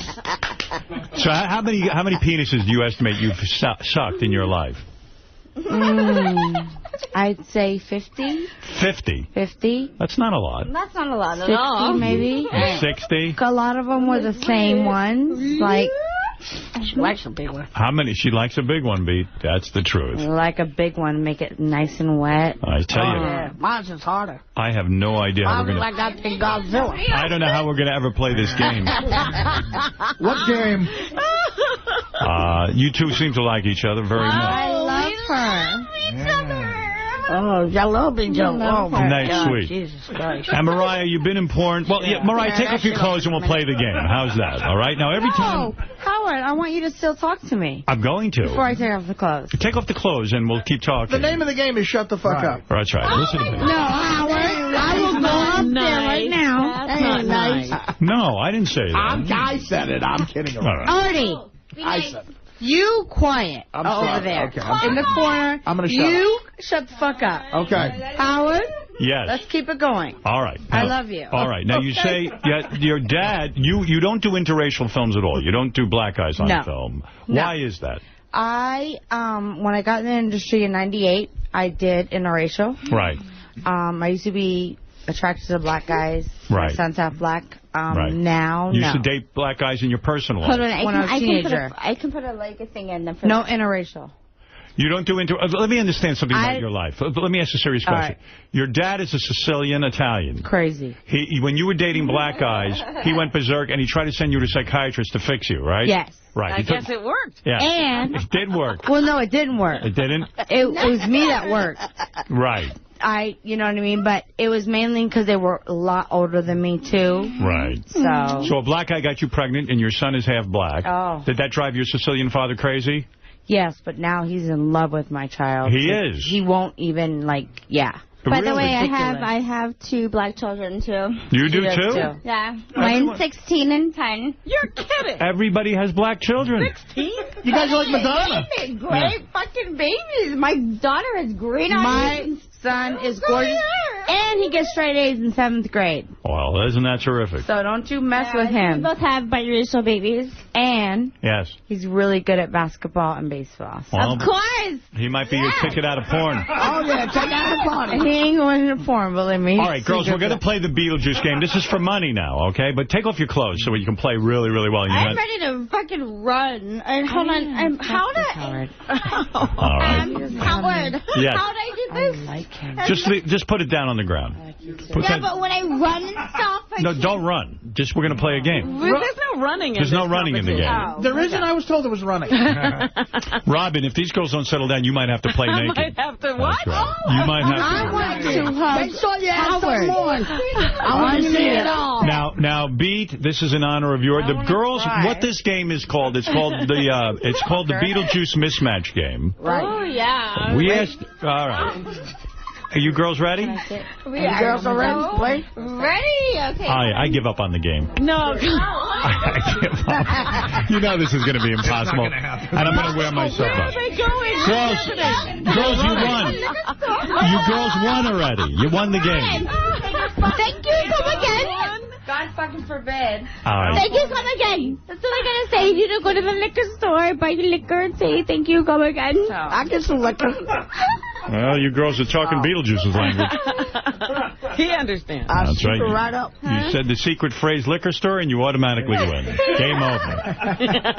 Hold on. Indian people always have a liquor store. So. Yeah, I used to be a liquor man. In honor of, we got this $2,500 prize money, girls, because of Beetlejuice's new mismatch game, provided by Howard TV's new original series, This is Beetle. Go to thisisbeetle.com to play the mismatch game online if you want. Now, girls, we asked Beat, and you look beautiful naked, by the way. You really do. I love it. Love it. You want to spank me? I want to play this game. This is very important. Howard just wants us to... Yeah, okay, sorry. I'm getting horny. Why don't you just make out with each other? Oh, we would love that. All right. No, we meant Ganji and Will. Hold on. Can we make out? Go ahead. Go ahead and make out with her. All right. It seems that you have that more on your mind. Of course you do. She's hot. Look at this. Robin, why don't you do what I say? Like these girls. Why don't you ever do what I say? Pete, what do you think of that? That's really good. Yeah. That's something, huh? Well, they're saving the appearance. I like girls, Pete. I don't know about you, but I do. Me? I got the rest of them. Sure do. All right, girls, calm down here for a second. All right, girls, come here. Come here. Hey, you're getting too... What happened? I think they went a little too far with each other. Not too far, baby. Your girls are going to have another baby. You keep that up. All right. They're actually doing a movie. Take care of that. Oh, shit. Girls, it's time to play the beat game. We're seeing movie. Don't get too horny now. Don't get too horny now. Hit me, bitch. That's where my business came from. All right, girls, now we're going to... I got a big one. Oh, big, soft titties. Girls, we said to Beetlejuice earlier. Now, Beat, don't give the answer. Let me do this with the girls. Priya, pay attention to Howard now. Okay. Priya, you're up first. Priya, you're up first. Okay. All right. I'm going to give you a plug and $500 if you get this right. All right. Are you ready? No. Concentrate. All right, I'm trying. We said to Beetle, it's raining cats and blank. Cats and blank. Now. Cats and dogs. But do you think Beetle knew the answer? No. You say no. All right, let's play it. Here we go. You ready? Oh, you mean really cats? He didn't know it. You were right. You're You get right. $500. All right. You're on the board. Chicken like a salt shaker. And here's your plug. To win a date with Priya Ray, go to naughtylottery.com. Yes, naughtylottery.com. And what do you mean a date? I mean, I can win a date with you? Basically, with the guys go in, they can buy a ticket. It's $1 to $15. Yes. And you buy that ticket. Right. And you get shipped out to the Dominican Republic. Yeah. Where there's like a resort there, and you are entertained by 5 to 50 women. Are you one of the women? I'm the woman that like takes care of him, you know? Like, I go to the dinner. So you bang the guy? No, I don't. Oh. I don't know what you're talking about. What? All right, Robin, do you understand that? This is more your area than mine. No idea what you're talking about. But what I'm saying is, yeah, they go there to the Dominican Republic. I got to fly to Dominican Republic to have dinner? Yeah. I want to be with you. But hold on. After that, they get 5 to 50 women that, like, the companions, obviously. Wow. And they're not porn stars. Okay. But right, listen, they still get the whole thing going on, you know. For $16, could we have a date here? $16, bitch. All right, let's go to... You're insulting me. Let's go to Mariah. No. Let's go to Mariah now. Let's see if she can't win a plug and some money. All right, yeah. Now you're making me horny now. Oh, my goodness. Me too. Are you in love with Priya? I'm like, fuck. Are you in love with Priya? She's making me horny over there. Yeah, beat. You like the Indian princess? You want me to come over and tell you to take you? Come on, guys. I'll put it in there. You want to buy it? I can spray it out of my store. You need to get the fuck out of my store because you're fucking big man got to fucking run my ass. Get the fuck out of my store. All right, okay, calm down. You won already. You won $500 already. Now give Mariah a chance. Mexican, man? You shut your eyes. It's like you're in India. Right. Oh, yeah. Mariah, big man. Time for you to play. Time for me. We said to beat. Robin, you can play along. All right. Mariah. I think I'm the only one playing. I know. I'm so done with this. I want to, like, suck on her titties. Oh, jeez. All right, in a second, but let her try and win some money here. Join the club. Give her some money. Oh, fuck all you. Just kidding. Mariah. Joking. Hi.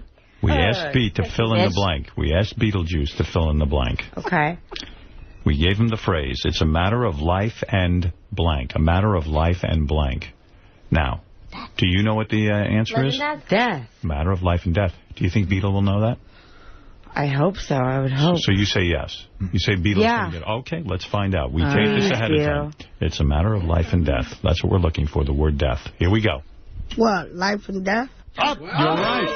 Goodness, you're right. Beetle's no joke. He knows what he knows. He knows. He knows what he knows. He knows what he knows. Look at how it's said. He knows what he knows. He knows what he knows. He does. You do. Because of you, she just won $500. Thank you, baby. You're welcome. And let me say once again, I'm going to bail out of this game. I can't imagine why. I love you.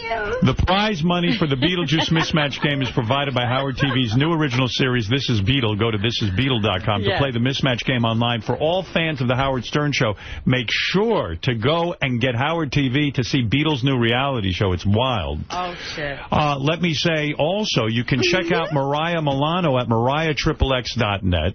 Yeah. You can check out Priya Ray at PriyaRay.lottery.com to win that date. And also, ilovepriya.com. I love Priya. You guys are smacking each other and kissing each other. Go ahead. Have a good time, girls. Go ahead. Have fun. My eyes, I love it. Wow. You really like each other. I know. Oh, my God. You're really hitting it off. Suck it, girl. Get down there and suck it. I love it. Yeah, suck it, bitch. You girls love sex, don't you? I love sex. Sex You is do. awesome. How many times a day do you have sex? Well, I'm single. Right.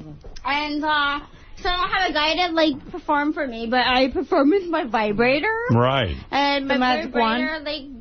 I notice you don't shave. How come you leave the hair there? Because Hustler likes it, and I've been doing a lot of scenes for Hustler, so they like it. I like it, so you leave that in there. Yeah. Go ahead. Isn't that nice? All right, I girls. think it's cute, right? No, it not is cute. too much. It's No. just a line. It's nice. a line. Yeah, it's very nice. Yeah. I like it. You know, brown girls can like... I don't like that. Well, girls, you've each won $500 thanks to being here. Thank you for coming by today. Anything you want to... Anytime. Anything you want to say to your fans? I love them long time. Oh, yeah, okay. All right, Beat. We'll get it on someday. Something tells me Beetle's going to get it on with these two after the show. Oh, definitely. No. Some tells me anyone with weed is going to get on with it. Oh, I would love some weed. Beat, you got weed, right? Oh, yeah, I definitely got some weed. I got a whole bunch, honey. Is Beat going to win a date with you with his weed? Look at Howard, how cute. I love him. Thank you, honey. Maybe. All right. Well, Robin, this was exciting. Are you girls into pancakes? What's pancake? Okay. Oh, you don't want to know. See Beetlejuice with Bob Levy November 13th and 14th at Caesars in Scottsdale, Arizona. And Beats 3D... Oh, I'm from Arizona. Isn't that nice? And Beats 3D Talking Bobblehead Apple iPhone app will be available on iTunes in early December. And also, to book Beat for a club or private party... Hold on. This is amazing. Mariah Milano. MariahXXX.net, Howard. Don't forget it, because you are so fucking hot. Aren't you sweet? You think I'm sweet. I'm being serious. I'm being serious, too. Well, I'm being really serious. And you're hot, too. so fucking hot. And you're fucking way hotter in person. I'm going to live it. And you're way hot. You're like you are better than And you're hot. Howard. Namaste. Hi, Chihuahua. MariahXXX.net. Do you know what namaste means? Yeah, I sure do. What does it mean? It means you better keep licking her boobs over there. And get It means hello, good luck, love you. Isn't that nice? Thank you. Gary, can you bring in a wheelbarrow full of Purell? Oh, yeah, motherfucker, fuck you. Just as much Purell as you can find. I got the hot towel, but I got the hot thing. And by the way, to book Beat for a club or private party, go to jollydwarf.com. Robin, those girls, join them in, Robin. You're having so much fun. I got some more you've never seen. Beat, thank you so much. Anytime, Hal. All right, let's give the people what they want. I'm about to introduce you to two people. One is a man who likes to be vomited on. Yes. And another one who likes to vomit on men. Really? You finally found someone like this? Well, she doesn't like to vomit on men, but she's so sick of hearing this guy whine on the air, she said, I'll come in and throw up on that idiot. Ah. Your name, sir, is? Jeff the Vomit Guy. Yes. America's #1 emetophile. I got to tell you something. I think out of all the freaks that have been on this show, now I've been doing this show 20-something years, I got to tell you something. You are the most disturbing. He's also the most committed. He's never gotten off his... Dedicated. Yeah. Dedicated. And he's the most smelly. He reeks today. He reeks. Why do you reek? Have you been vomited on recently? No. Actually, my clothes have been fresh in a duffel bag. I put on something that's more conforming for the day's events. You were a postal worker, is that right? Yeah, I was. Yeah. Do I have your history right? I'm trying to remember. Yes, that's right. You were a postal worker, and they fired you, or you got off on a disability? I got off on a disability. I fired myself. Right. What was the disability again? I'm forgetting. I claimed that it was the hours I worked were too stressful, and I couldn't hack it. I didn't want to hack it. They didn't fire me. Do they pay you? No, they didn't pay. I wasn't there long enough. I wasn't there long enough. Right. Yeah, I quit, and I went on disability in the late 80s, 1980. I wasn't awarded it right away because the government felt I was healthy enough and physically capable enough to working. I had to go through appeals and hire a But you got disability because they think you're crazy. I went out of my way to convince them that I'm not. How much a month do you get? About $700. Is that what you live on? Yes, that's basically month to month what I live on. By today's standards, that's not. And you very get this much the lower. rest of your life? Yes. In fact, yes, I would. The only way it would ever change is if I actually got a life for myself and went back to work or had monies exceeding in the bank account. And you live with your parents, is that correct? No, my mother is deceased. When did that happen? That happened about a year ago. Unfortunately, she died. Sorry to hear that. Embarrassment? She died of embarrassment? She died basically of, she had a blood disorder for many years. And have you buried her yet, or is she still living with you? Who knows? So she's buried in Long Island. Was she embarrassed? Was she embarrassed by the fact that you like to be vomited on? I'm very underappreciated. Nobody appreciates my... Right, so you live with your dad now, is that correct? Now, I remember, I think it was like a year ago or 2 years ago, the police had to be called in because some of the neighbors had complained that you were yelling and screaming and abusing your parents. My father we never really found out who did that because my father never made any complaints, and the neighbors in our small building that we live in, they claim none of them complained. So when the police came, you claimed that you were yelling at the TV set. Right. I was basically I did not argue with my parents. I get very upset about team sports, losing lottery tickets, and I take out my frustration on the TV a lot of the time. So you yell at the television when you buy the lottery ticket every month? Every day. Every day. Every day. With 600, 700, losers buy lottery tickets. You know why? Because they think they're going to get rich. They normally don't. On $700 a month, you think you'd save every penny that you get. Yeah, I'm pretty stupid. How much money do you spend on lottery tickets a day? A day? Yeah. I would say between $20 and $40 a day. You've got to be kidding me. No, I'm not actually kidding glad he's giving the money back to the state. How do you do that? I support the state college fund. How do you pay your bills? I pay my cell phone bill. I live at home. I live relatively rent free. My father doesn't charge me much rent, and I pay for my own. Your father charges you no rent. Right. Let's be honest. He doesn't charge me rent. Okay. I live rent free most of my life, except in the early '90s when I made an attempt to take an apartment on my own in Bensonhurst. A lady friend of mine moved in with me. We had a year lease. She left me right away. I was left with the apartment for a year. It was a disaster. It was a disaster. Right. That was 14 years ago, actually. 14 years ago. Does he have brothers and sisters? No brothers, no sisters. That poor family. So you are here to say that you did not abuse your parents. No, that's absolutely right. I did not. And the police had to take you away anyway. Right. They get misnomers from unidentifiable sources that I don't know where they get. A lot of people are sickened by you. They don't like the sound of your voice. They don't like your fetish where you are vomited on by women. You know what I'm thinking? Maybe his parents were smart. They saw what their first child came out to be. Yeah, they didn't want anybody else. I guess I'm a misfit. You like to be nude when the women vomit on you? No. Do you plan on being nude today? No. I don't plan on being. I don't plan on being nude. No. All right. And you say this fetish of yours being vomited on started when, as a child, early age. That you saw your cousin vomit. Yes, that's right. A girl, cousin Susan. Yes. Yeah, and that turned you on. Yes. You started to fantasize that you were below her with her vomiting on you. Yes. Or in front of her, or watching her heave over a toilet. It doesn't always have to be being vomited on. It's just the physical act of voyeuristic watching someone throwing up gets me. All right. There's a woman in our audience named. Yes. What is it, KC? Yo, why do you interrupt me on show? Because he's got vomit poems today. He wants to read vomit poems. I don't care about that. You sicken me. They're very creepy, Howard. And you also go to the bathroom in the bathtub while you take a bath. Where did you hear that one? You told me that. I told you that one. I told you. Number 2. Is that true or false? No, false. It's false. It's false.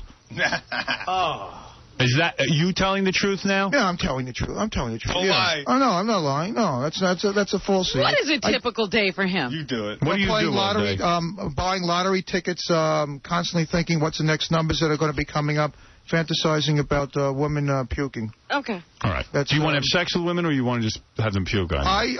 All these years, for 32 years, sex seems to be secondary. I seem to get orgasm from witnessing, watching them, hearing them. Everyone is sick of you. Let me introduce you to the woman who like me. Jessica, this is Jessica, who is, by the way, very beautiful. Very. Thank you.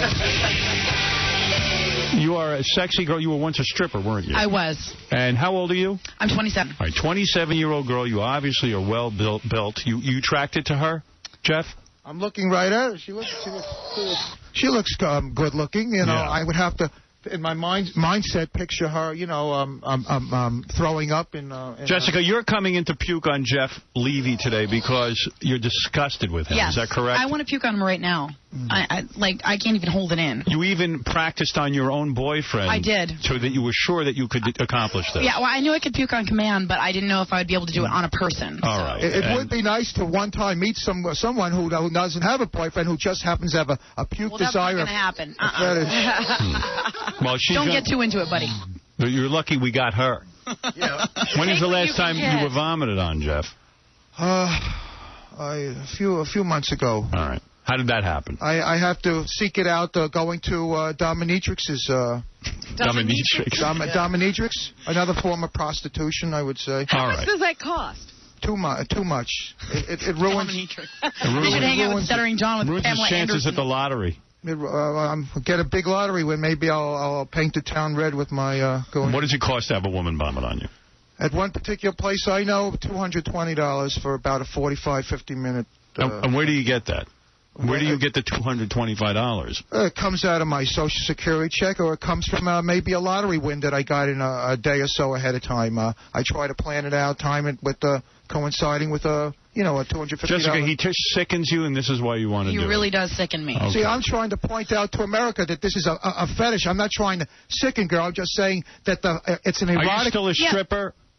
No, well, the last time I stripped was about 6 months ago. Okay. But I would like to say, another fetish was the guy. Remember that guy in Australia who was like, or wherever it was, where he had to cut the guy's penis off? Yes. Big news story. Like, that's a fetish, too, but doesn't make it right. Maybe I'm a sociopath, or maybe I'm just a freaky, kinky type of guy. You have a boyfriend? I do, yes. Yes. You swing with him, it says here in the notes? No. Actually, I don't swing with him. I think that was taken a little out of context. I bartended a swinging party. Oh, I see. Okay. So I worked a swinging party, which was very interesting. I had a great time there. And you're bisexual? I very much so am. You do girls and guys? Yes, I do. Oh. I have an enormously large tongue, so women are very... Let me see your tongue. Stick it out so I can see. Well, that is a little... pretty... All right. Now, what are you going to wear when you vomit on Jeff, so we know? I'm wearing what I'm wearing right now. That's it? Yep. Well, I'm wearing the American flag. Then I find that makes it even easier for me. I wish you were in a bikini or something when you vomit. Well, I'm a little self-conscious of my body. Right. I lost about 70 pounds about 3 years ago.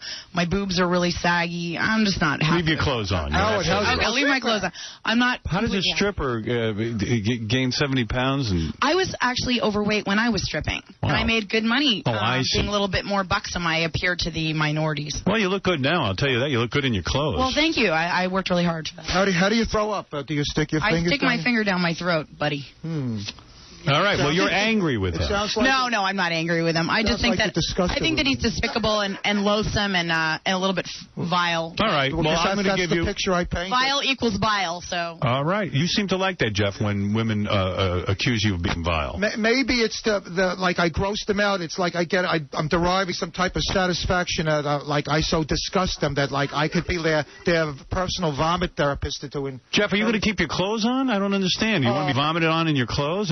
I'll take off my my American flag. I would think so. Yeah. All right. Well, let's get it on. May I just say though that I have a girlfriend. I want to get it over with. I have a girlfriend for 6 years. Her name is Gloria. She knows about my fetish. No, she doesn't throw up on me. She thinks it's disgusting too. All right. But I could be involved in a relationship that doesn't have puking in it, but I crave and desire. Lay down on the floor and receive your vomit. Okay. All right, here we go. This is Jeff's dream. I've entertained all forms of erotic behavior, but this is the most repulsive and disgusting. Now, Jessica, how have you prepared for this? Did you eat a lot of food, or...? I ate several different kinds of food. I ate very colorful food. I ate some ricotta cheese to bind it all together. I got to tell you, this disgusts me. I don't know that I can watch.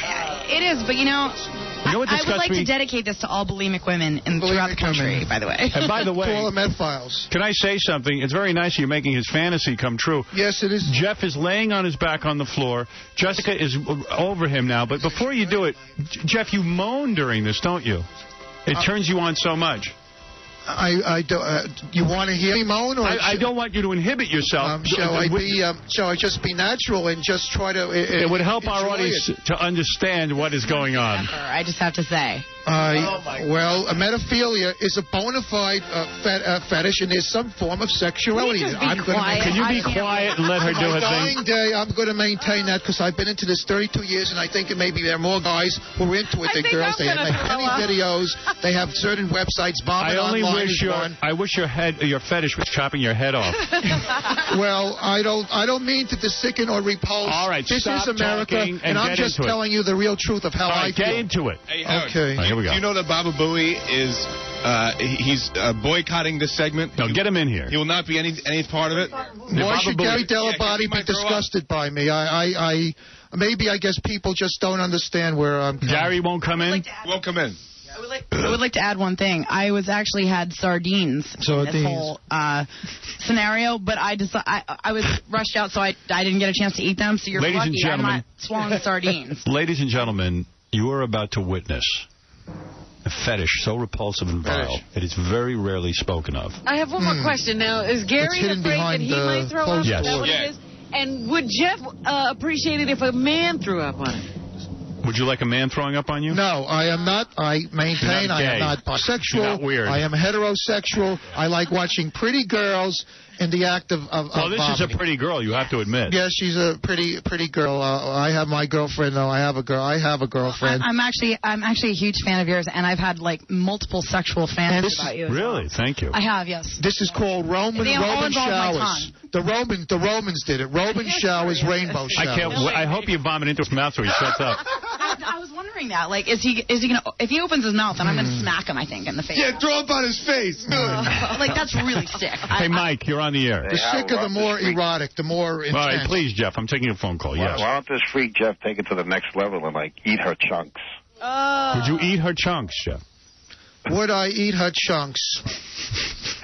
No, I never said I'm a vomit eater. Thank you for repeating the question, Jeff. Would I eat her chunks? All right, he's thinking about I'm it. just a voyeuristic vomit Where is lover. Baba Booey? I want him to throw up. Howard, please don't. Oh, come on in, man. Come on. We all... It's fun. Well, it's fun. Don't look, but come in. Fun. It's fun. Isn't it fun? I think it's fun. You must enjoy vomiting. You must enjoy vomiting. Ladies and gentlemen. I'm just glad Casey's here because I've got some stuff filmed that Miss Howard Stern told me about him. Some interesting information for him. Who? Casey. Miss Howard Stern. Oh. What'd she say? She broke down on She said she didn't say Valentine's Day. She said Valentine's Day. It's Happy Valentine's Day. I saw her at Iggy's, and she's like, how's your Valentine's Day going? I'm like, great. I'm like, how's yours? She's like, it's terrible because Casey doesn't want me. She started crying and ran off. Yeah, and there you go, Howard. Yeah, I should have dated her, right? Yeah.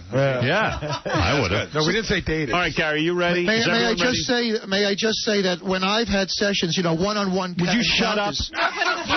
Okay. Sean!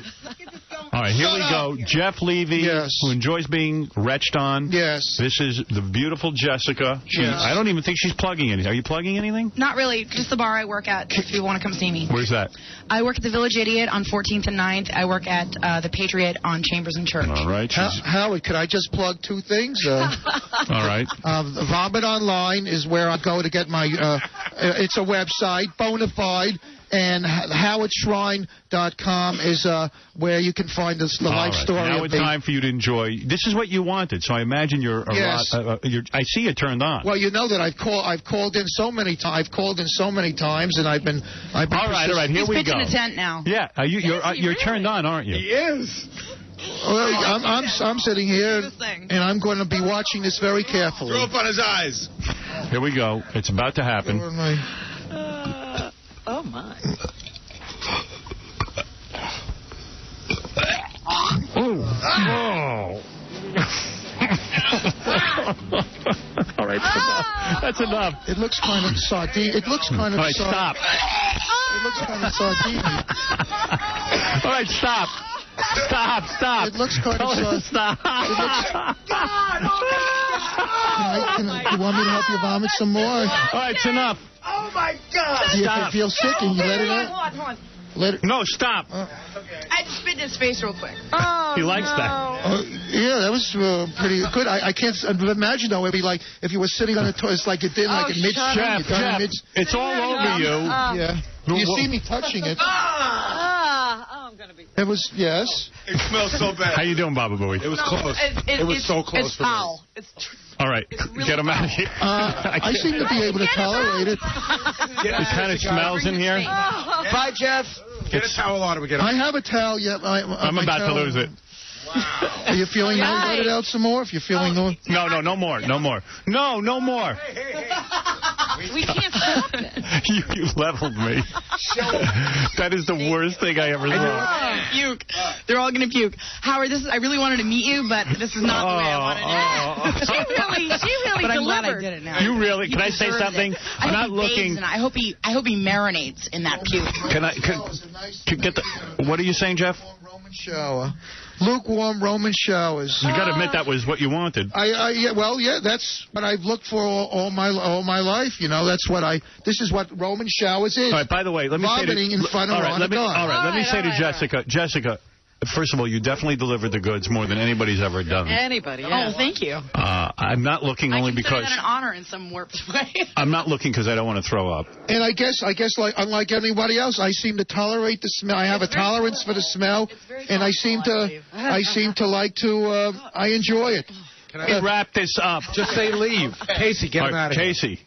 But you got to come. I mean, he's Jessica, thank you. I want to give a shout out to my friend Gloria and Sally. They're my fan club. If I could also give a shout out to my cousin Sarah and my sister Erica. All right, I need to take a break. And people that I love. Two proud people should be proud of anything. Okay, I appreciate the effort. It was a very good. Yeah, the effort. Thank you, Jessica, and thank you. I'm not thanking him. I lie you. Let's go. No, get out. Wrap them up and something. Oh, really? Oh! Fire! Richie, you all right? Richie, for me, is freaking out. Wipe yourself down, Jeff. Oh, it's so sad. Jeff, you're ruining those shorts. Yeah, where are you going to get another pair like that? Oof. Oh, my God. I have my own, too. Go. Goodbye. Oh, look at that towel. Oh. Keep him away from the donuts. Casey. Get it all out of here. What? Dude, it smells so Get bad. Get that towel out of here. Get it out. I almost lost it, man. And usually I'm fine with this stuff, but I don't know why today. It smells so bad. It was all over his back, and it was... it smelled... Do you smell that? Yeah. Let's get some I want to get it. Smell it. Team in here to... I guess... All right. That's the last time we're doing that. Really? We should do it outside from now on the street. Yeah. In a dump. I'm sure the city would be into that. Oh, Jesus. All right, I'll help him. Brian, what are we going to do with that? Somebody get some plastic, something. It's just got to get out of here. Crime scene. The crime scene. CSI. It's like a crime scene. That was a bad idea. Yeah, Ralph. Oh, my God. You don't even know. I can't imagine seeing that. I'm about to throw up here. You know, you really should be taken off the air. Yeah. Yeah, this was over the line. I think Jeff's funny, you know, like when he starts talking about his fetish. Talking is one thing. Then when they do it, it gets gross. But, you know, this is why Social Security needs to be reformed. Right. You guys collecting. $700 Yeah, a month. he's got all day to think about that. He pays people for this? Yeah. 200-something bucks. 220. That's why I'm glad he plays the lottery. At least most of the money comes back to the state. Can you even fathom how this turns him on? He was aroused, too. Oh, yeah. Oh. Dude, I'm telling you, I saw. I'm worn out. He was aroused before it happened. I know. Yeah, just thinking about it. I have to go home now. Oh. Thank you. Rachel, yes. Yes, yes, Rachel. Oh, my God. I don't know what's freaking me out, where it's his voice and how calm he is, or just the entire act. I'm about to vomit. Oh. Well, get over here. Get over here. We need you. Yeah, Jeff's coming back. No. I will never. How could she be so calm? Ew. I'm sick. Oh, man. Yeah. Just think, 6 cities didn't get to hear that. Yeah. You know, they were robbed. Exactly. Can't believe it. What's our gain is Rochester's loss. Yes, Wendy the retard. Oh. Wendy? Hello? What happened? Mizzou? Mizzou, you there? What happened? Hey, Howard, your lunch is here. Yeah, please bring it over. Thank you. Tasty. That'll be happening. Yes, Mizzou? Hey, I was laughing my butt off. I threw up, too. I don't blame you. Just listening to that was unbelievable. Are we going to see that on E? Yeah. Is that supposed to be on E? I'll throw up again. They're saying it might be a primetime special. Hi, you're on the air. This is Martin. Yeah, Howard. Hey, I'm in Pittsburgh, man. It sucks they took you off the air, man. You might want to rethink that after the last segment. Well, yeah, that was pretty disgusting, but I'm glad I got to hear it. Nobody else did. Yeah. Well, I just wanted to be left on hold, man, so I could listen to a couple more minutes of the show. All right, hold on. Thanks. That's what it's come down to. People have to listen on hold. Andy, you're on the air. Andy. Andy. No, Colleen.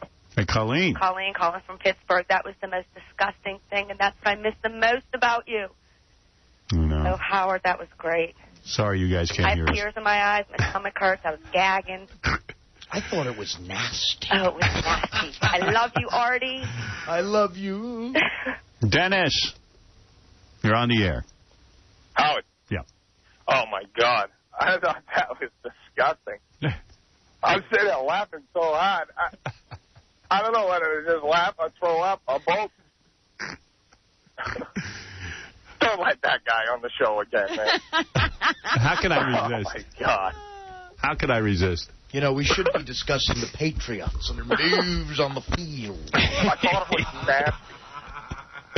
It looked really bad, too. Oh, it was really the worst. It looked like Manhattan clam chowder. I'll tell you what, man, that was intense. Not the white kind. You know, there were a couple of times I looked at it. Did she have a lot of corn? It was red. Oh, she was just...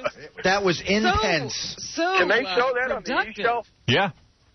In fact, they like to show that on E! That's the Vomit channel. Originally, it was going to be called V, not E!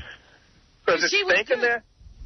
She was good at it, I'll tell you. And not, I mean, because she said she ate colorful things, so you could really see it. After the fashion police... Does it stink in there? She was good at it, I'll tell you. And not, I mean, because she said she ate colorful things, so you could really see it. After the fashion police, it's vomit. Yeah. Dude, you know what Fruity Pebbles are? Yeah. They looked like Fruity Pebbles. I don't want to talk about it. In orange juice. Frosty, you're on the air. Hey, Frosty. Hey, Howard. Hey, now. I just pulled over in front of a school bus full of kids and threw up in the street. Yeah! That was the most disgusting thing I ever heard in my life. All I know is that Baba Booey was on a plane coming back from some appearance. What? Wait, what? Nancy in traffic is throwing up right now. Nancy in traffic is throwing up. I don't blame You her. should be proud of yourself. I'm losing it. I almost upchucked. Well, it gets close every time he comes in here. You start to feel the wave. Hey, Mark. Oh, Howard, that was awesome, man. When's it going to be on E! And was she a young, wet bitch? She was cute, I thought. Did you think she was cute? I thought she was kind of cute. She was. Oh, Jeff Levy. Put it this way, she's the Bo Derek of chicks like that. Yeah, chicks who will vomit. She's the Bo Derek of vomit. Yeah. Hey, Howard, any chance of getting Nancy Sirianni on there? I don't think so. I doubt it. I think we're done with that whole chapter in our lives. Yes, Mike. No, Mike. All right. I'm exhausted. That takes everything out of me. Hey, Dennis. Oh, Dennis is gone. Yes, Captain. Captain Jenks. Hey, good morning, Howard. Morning. I got so sick when that happened that I ran to my front porch because I couldn't make it out upstairs. And I threw up off my front porch, and I looked on the street, like coming down the street, the cars, and people were throwing up at their car windows. Oh. Yeah. That was the most disgusting thing I've ever heard on the show. This just in, all of Baltimore just vomited. You know what? What? That was really close for me. Yeah. And I didn't even look. I didn't look once. I looked. It was hearing it. Just the audio was enough. I had to look. I looked, too. She was the I best. turned at a really bad moment because she was really going when I saw it. I think on the fourth geyser I started to lose it. Really? Yeah. I wanted her to stop. She was. I know. She had a roll going there. She was letting it all go. The noises she made before it happened were disgusting. Yeah.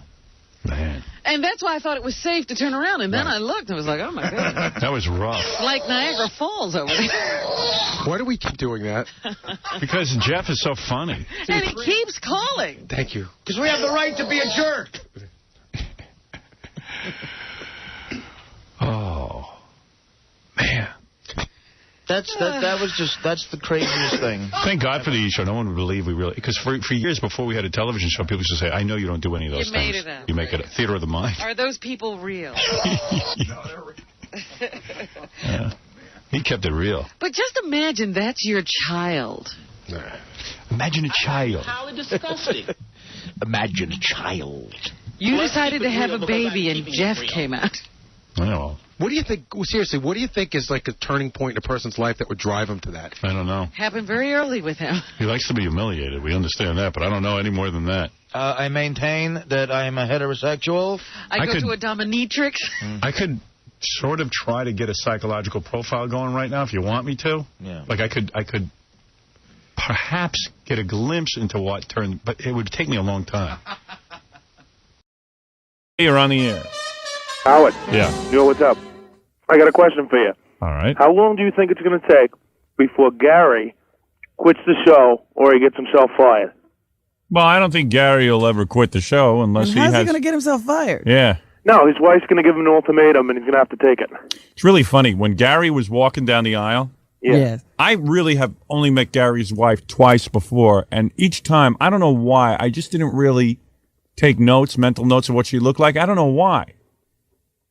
But when she came walking down the aisle, I said, whoa, look at this. Well, we all turned around and said, who's she marrying? I mean, this model was walking down the aisle, and I'm going, you never saw a funnier scene. Gary's about 4 inches shorter than her. Yeah. And this model is walking down the aisle to marry Gary, and I said, you know, I've been pretty good for Gary. Right. Absolutely. There's no way Gary Dell'Abate would have been marrying this woman if it wasn't for me. Absolutely. I am responsible for his wife.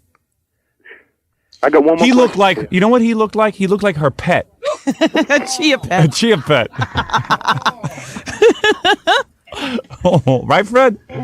Seriously. Oh, Fred turns to me and goes, that looks like, he looks like her pet. Oh, I was looking for the leash. Oh, man. It was unbelievable. Pocket full of peanuts. But she looked incredible. Did she dye her hair blonde? She streaked her hair or lightened it in some way, yeah. Highlights. She looked hot, man. I wanted to eat her up. She was wearing like a wedding dress with a mini skirt underneath. Mm-hmm. A mini. Mini. Boy, I thought your wife looked hot, man. Didn't she? Yeah. Man. I thought she looked, I mean, it looked like I got to say, and I don't mean this as an insult, but it looked like the biggest mismatch of the century. In history. It really did. In history, And I kept saying to my wife, I said, he got that wife because of me. That's my wife. My relatives Yeah. were asking, you know. How you got her. We're saying to her, you know, what are you doing with him? Yeah. I even walked up to her, and I didn't really know what to say, because I think sometimes Mary might not like me because, you know, I'm always making fun of Gary on the air and everything, but, you know, I try to explain to her that I really like Gary. Do you? Well, I do. I do like Gary. Gary knows that. No, I said to explain to her. I don't know that you've ever talked to her. No, at the wedding I did. I tried to explain it to her. Oh, is that right? Because I'm sure there's some animosity. That's her man, you know. After all, she sees him in a different light than I do. I still see him as a boy. I can't see her seeing him as a man. Me neither. I thought it was like a total I goof. looked at that. I said, she needs a man. Yeah. She needs a real man to marry. First of all, she's 4 inches tall. So I walk up to her like a lummox and say, you know, you're taller than Gary. Oh, no. Like she doesn't know. Yeah, I know. Howard. Did she Thanks tell you for I pointing said it that? out. Well, no, but, you know, it's funny. The photographer earlier in the day kept, on all the pictures, they kept asking her to, like, move her legs apart so she would get shorter. No, that's to get ready for the honeymoon. But we said, I didn't care. You know, they wanted to try to, like, you know, set it up so that I would be she was taller. wearing a bit of a heel, but not much. No. She's taller than Gary. Yeah, That's all she there is. is to it. She's 2 inches taller than me. I said on the wedding cake, I wonder if they had a little Gary and a taller brother. I know. Because it was kind of weird. Like, I'm looking at her, I go, she should be married to me with that kind of height. How tall is she? She's, I think, 5'10", a little over 5'10". That is I didn't fabulous. realize she was that tall. Yeah. Boy, I did, and it was great. I've seen her before, but it never occurred to me that she was that tall. I'm always looking up at her. The only way you got her, seriously, you got to admit, I'm sort of, I mean, maybe you don't want to admit this on the air or not, but you got to admit, you never got women that good looking.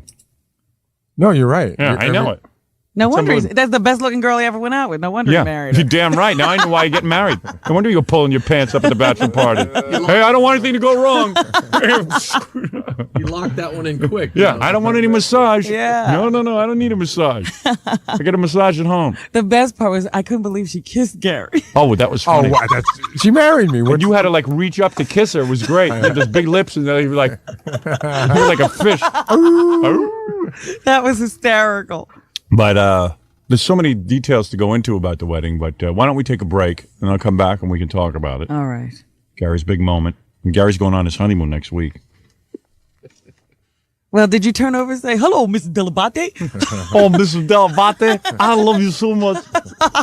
Listen, I'm the first one to call you Mrs. Dell'Abate. Were you there? Were you in the room? I can't believe it. Say it again. Mrs. Dell'Abate. Gary Dell'Abate. Mrs. Gary Dell'Abate. What a ring. She's the one who kept saying she's so proud to be my wife, and I didn't prompt it or anything. Really? Yeah. I'm so proud In your bedroom. This is what was going on? You know, it's I'm so proud to be Mrs. Dell'Abate. It's just so amazing. You come here, and then you go there, and it's a great, it's a great thing. You go home, and it's like a whole new world. You're a king. Somebody's proud of me. Yeah, right. And I come here, and I get the Dell'Abate name. You're a king, Gary. King Dell'Abate. King Dell'Abate of Uniondale. Uniondale. I'm Dell'Abate. Hail Dell'Abate. Mrs. Dell'Abate, boff. It's like music to my teeth.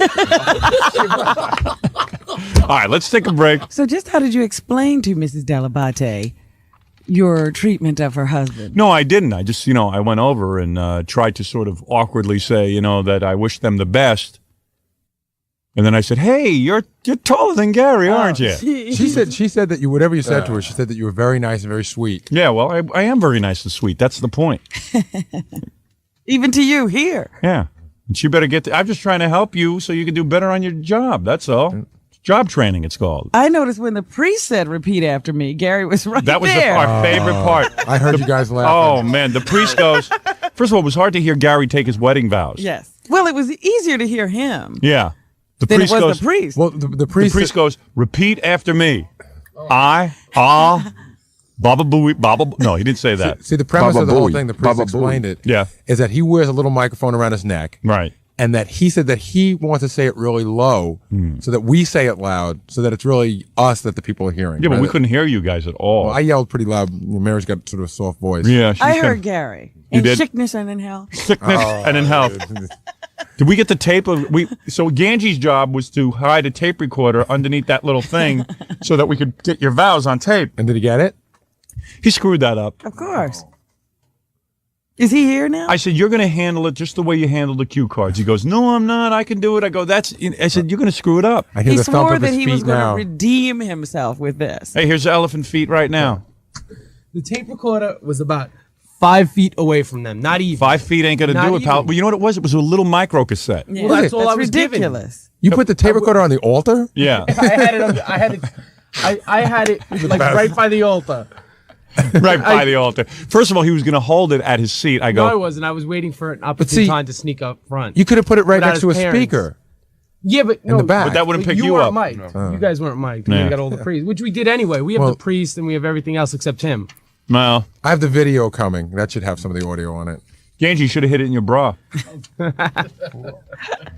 Actually, we should have hit it in Mary's bra.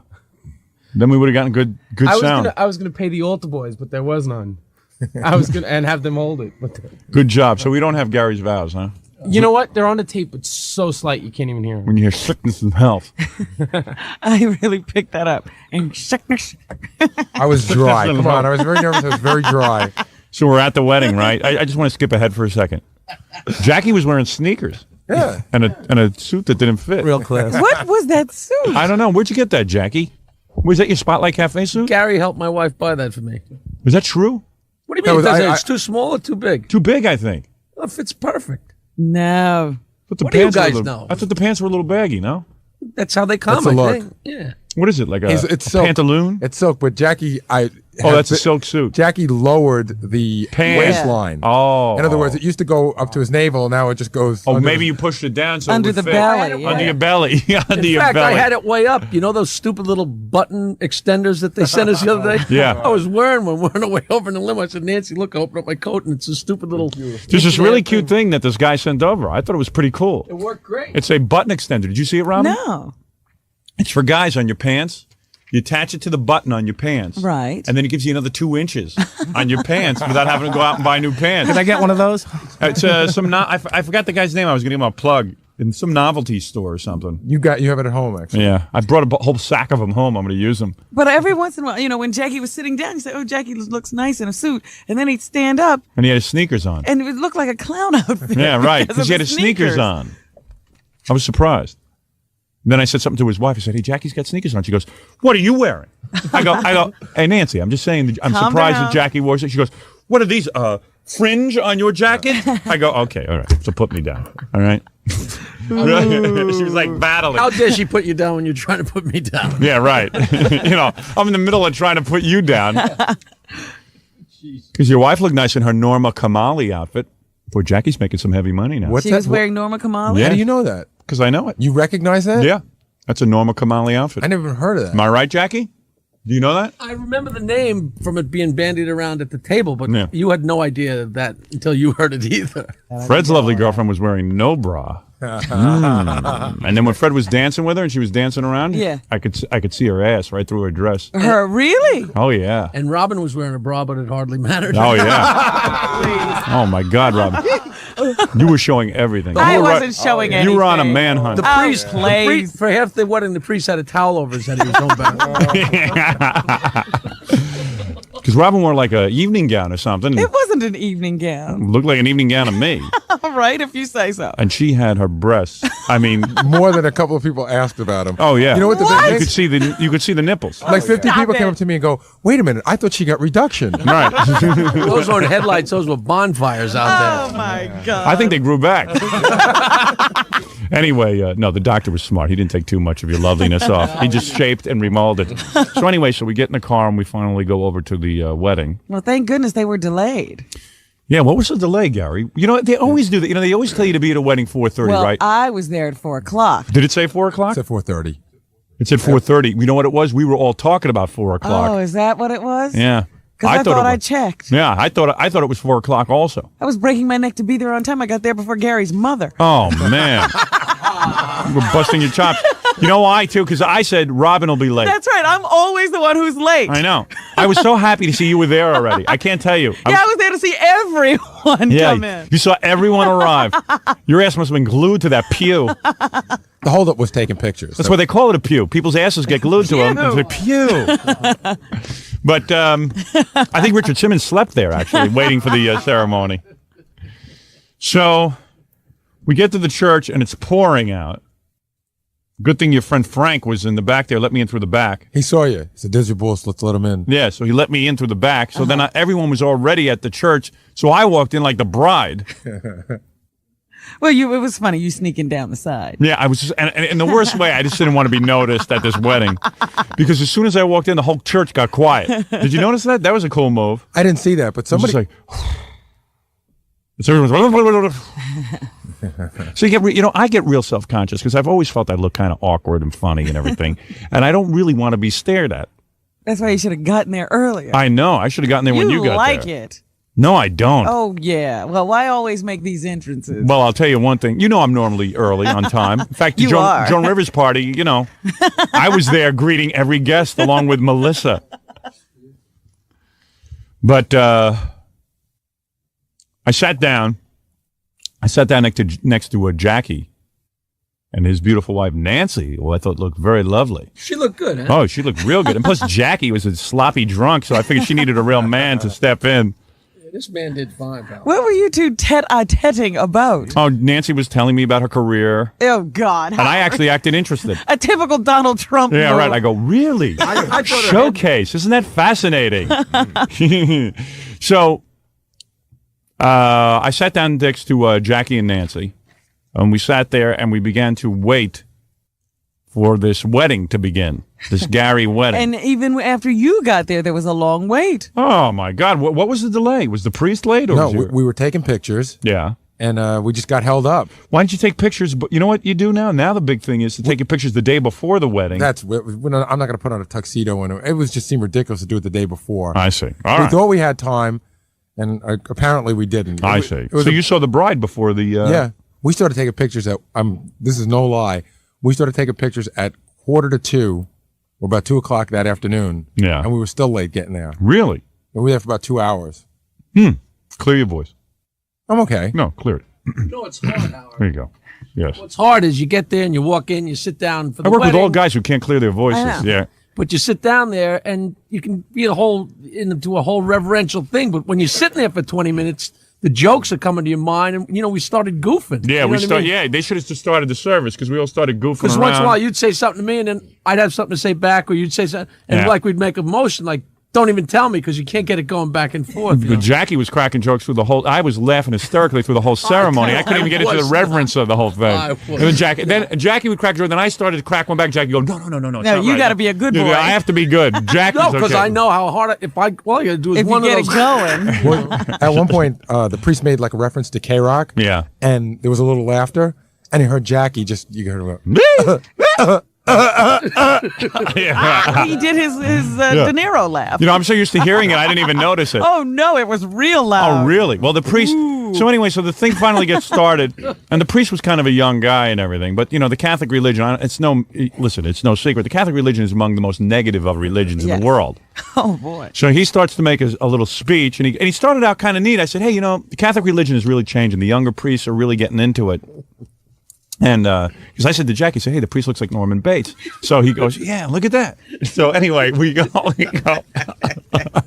Mother? Let's go look in the cellar. Yeah, let's go look in the cellar of his house. He looked kind of cool, didn't he? Yeah. So anyway. We hit the lottery getting that priest. Yeah, you were lucky. He was really nice and really young, and there was a couple guys we spoke to who were not going to be as happy as he was. So then we went over to the, the place.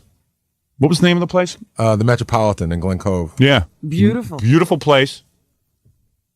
Because the recording studio was underneath it. Right. So we went over there. Did you get lost going there? No, I accidentally found it. I mean, I've been to that place a million times and I got lost. But, Fred, you got lost, right? Yes. Because they said you're supposed to go over 107. You never go near 107, I think. No, it's on 107. Yeah. They just don't tell you where to turn on 107. I ended up by Sears. So anyway, we went over to the place, and the place was really good. I mean, the food was really good. Gary definitely got his money's worth. Yeah.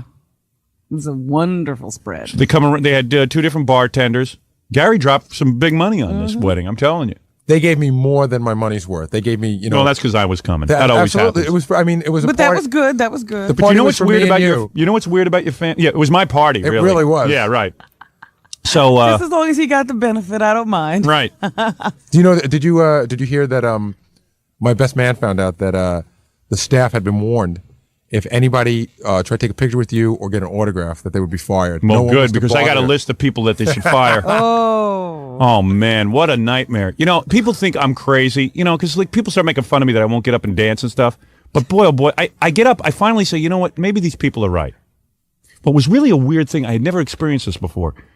Your family evidently comes to a wedding. Everyone comes with a camera. Well, everyone goes to weddings with a camera. I never saw anything like this. No, that's because you take pictures of the bride and the groom. That's really? Yeah. But I'm telling you that at the church they all had their own camera. Wait a second, Fred. I got to make this point. Okay. So evidently his whole family brings camera. I never saw this before. I guess this was a different kind of wedding for me. It's not uncommon to bring a camera to a wedding. Not at all. I just never saw. I mean, they were. I always do. There was like a series of cameras. So whatever I would do, if I would sit at my table, I'd be okay. As soon as I got up, even if I hugged somebody, the cameras would just start going up. Yeah. So at one point, I'm sitting there eating hors d'oeuvres, and one of Gary's aunts or something, or friends, she starts photographing me, but doing a whole series of photographs. I said, I'll try to ignore it. Yeah. So I'm starting to eat and everything, and they're coming around with great food, like they had grilled. Did you taste the grilled swordfish with the pineapple? Great, yeah. I recommend this place highly, this place in Glen Cove, where Gary had the wedding. But I'm starting to eat. Great hors d'oeuvres. And this woman she was just mercilessly taking pictures. And I just said, this is unbelievable. I mean, it's really embarrassing. So finally I call her over and I go, lady, you want to take pictures of me? Come over here and sit over here and take a picture with me. Let's get it over with. But you'll be done with it. So we take the pictures. And I wasn't being a big shot. I was trying to be like a regular guy. So we take the pictures. And then after I did that, that was the end of it. Everybody started. Everyone just came over and they weren't even going to pretend. It was real weird. They were taking lots of candids of me, your relatives. Tons of candids, but endlessly. They wouldn't stop. So finally, I just couldn't take it anymore. I said, Jesus Christ, this is endless. I feel very self-conscious. Every time I make a move, they're taking pictures. Every second. They won't stop. So then we went in for dinner. And if I stayed seated, they were okay. They would just take candids. But then if I stood up, then everyone would just line up and start to take pictures of me. Like if I hugged Dominic, they would start. They didn't know who Dominic was, but they'd start taking pictures. Whatever I would do, it was like the weirdest thing. So it started really getting on my nerves. So then everyone said, "Come on, let's go up and dance," because you were dancing. Everyone was dancing. I said, "No, I'm not going to dance because then the video guys are going to have me dancing, and then this video is going to end up somewhere, and then all Gary's relatives are going to start taking pictures." So I just stood there and started clapping. So Gary's relatives started taking pictures of me clapping. So then I said to my wife, then all the lights went out. They finished taking the pictures. I figured, hey, now I'll have a dance with my wife. So okay, we get on the dance floor. They're playing a slow song. I'm dancing with her. So as I'm dancing, Scott's wife says to me, "There's a girl over there videotaping you dancing with your wife." I go, "What do you mean? Gary's photographer?" He goes, No. There's a girl over there videotaping you. The hat check girl had video cameras. Come on. Yeah. The hat check girl? So she starts doing video of me dancing with my wife. And I said, this is sick. So I go over and I said, you know something? You're really being a jerk. So why don't you cut it out already? Give me a break. I don't want some girl running around with video of me and my wife dancing. You just feel it's not even that you're being a big shot. It's just that you feel kind of self-conscious. You know what? You were a great sport about it because you're right. Everyone followed you. In fact, there was one moment. Yeah. I had told the photographer that one of the pictures I wanted to get was Mary and myself with you guys are like a second family to me. You're right. With the guys from work. So I didn't want to make a big deal out of it. I didn't bring you out to the center of the floor. I came over to your table and we pulled it all together. And as soon as the photographer set up, it was like the place almost tipped to its side. Yeah. Everybody was there with their cameras. Everyone was like, great, a group picture. This is a big chance to get everybody. So then I just ducked down. You'll see in the picture, you don't even see me. Because first of all, Jackie grabbed my genitals during the picture. He said he was grabbing them the whole time. But grabbing them. really taking liberties with me. Gentle, though. But he said you said you liked it. It wasn't horrible. It wasn't that bad. He's got a good touch. You didn't scream. I didn't hear you wince, and you stayed there. If you're going to have another guy grab you and massage you, it might as well be Jack. Well, he was rubbing, It was time to prove my love. And he definitely was in love. He was drunk, and he was grabbing me. And then I just started laughing so hard that while they were taking the picture, I think I was like passed out in the back. But I don't know, this whole thing. So I started getting uptight with the photographs, and I had vowed that I wouldn't. But then Gary's photographer came over while I was dancing with my wife, and I just finished yelling at the hat check girl. So then I started yelling at him, and I said, what am I, Michael J. Fox or something? Because I know you came back to the table, you were a man on fire. I was totally disgusted with myself. I told you, Robin, I told you. Yeah, and then I said, you know why I start getting a man on fire? Because I go, I should just sit at the table and keep my mouth shut. Yeah. But then everyone started, like Jackie and Nancy started with me, what are you doing? Come on, have fun. It's for Gary. And I go, yeah, have fun. But, it gets weird. You feel very, very self-conscious. Because I always think, when you see, Michael J. Fox or somebody, making a big deal about pictures and ain't enough with the pictures. But it's just that you don't feel like you're part of the party. You feel like everything you do is becoming a circus. Gary's family is hard up for pictures. You know what we ought to do? Just why don't we send them all autographed pictures or something? And they wouldn't have taken so many pictures. I told everybody. I told everyone that worked there, and I told the video guy and the. But imagine every time you get up, every time you put a fork in your mouth, there's somebody. All of a sudden, I look to my left, and there's a woman clicking away. There's a flash. And I go, "Holy cow!" This is like embarrassing. You know what is even worse though is when you're standing there trying to have a conversation with somebody. Yeah. And one of Gary's family members comes up and says, "I want a picture with Robin," and they hand the camera to the person you're talking to. I did a series of photographs with Aunt Kay on my lap, with her arms around me, making out with me, kissing me. That me and Aunt Kay. And Katie. And then there was another woman with a son who has a catering business or something, a restaurant, and it's no big deal, but it does. I wanted to actually go out and have some fun with everybody, but I thought you stuck it out a long time. Yeah, I was having a good time. I thought we had a pretty good time. We had a great time. Richard Simmons, of course, has to do a whole thing where he comes and then he has to leave. Right, he always has to make an exit for some reason. He was the guy screaming, I can't wait for Gary's wedding, I can't wait for Gary's wedding, what are you going to wear? And he cried more than anyone else. Richard Simmons sat through the service crying, blubbering like a baby, and it's just so inappropriate. Gary's mother wasn't crying like that. My friend said it looked like a Deal Meal commercial. Yeah, it was unbelievable. It was unbelievable. He was just wet. And that woman he brought with him, who he calls his fiance, she's married. Yes. I knew I was right about that. I remember that from the last time, because the last time she came, he said he had already married her, and she was wearing a wedding ring that time. She's married. She didn't wear it this time. She's been married for years. But he sat there, he wore a little vest, and he didn't wear a jacket, he wore a vest. But you know what was really weird? My mom said that she saw him on the way out, and he went to the bathroom to get changed into his shorts. Do you know what I mean? Yeah. He couldn't fly. It's uncomfortable for him to be in anything but those shorts. Yeah, with the penis hanging out. Because he had his vest on, and then he had to go back. And my friend said he saw him get changed. He said the shorts, when they're off him, are about the size of your fist. Right. They're little tight short shorts where the penis is accentuated. Yes. Yeah, it's accentuated. But that was weird. And he has this move when he leaves. He doesn't say goodbye to anyone. He didn't say goodbye to me. Right. Well, you know what's funny was when you and Mary took your first dance. Yeah. Richard said, I think we ought to have lunch first. And it looks like to me you'd be into that. Yeah. Oh, yeah. It was just relentless. We're in the middle of the wedding. Gary's about to take his vows and everything. And who was it?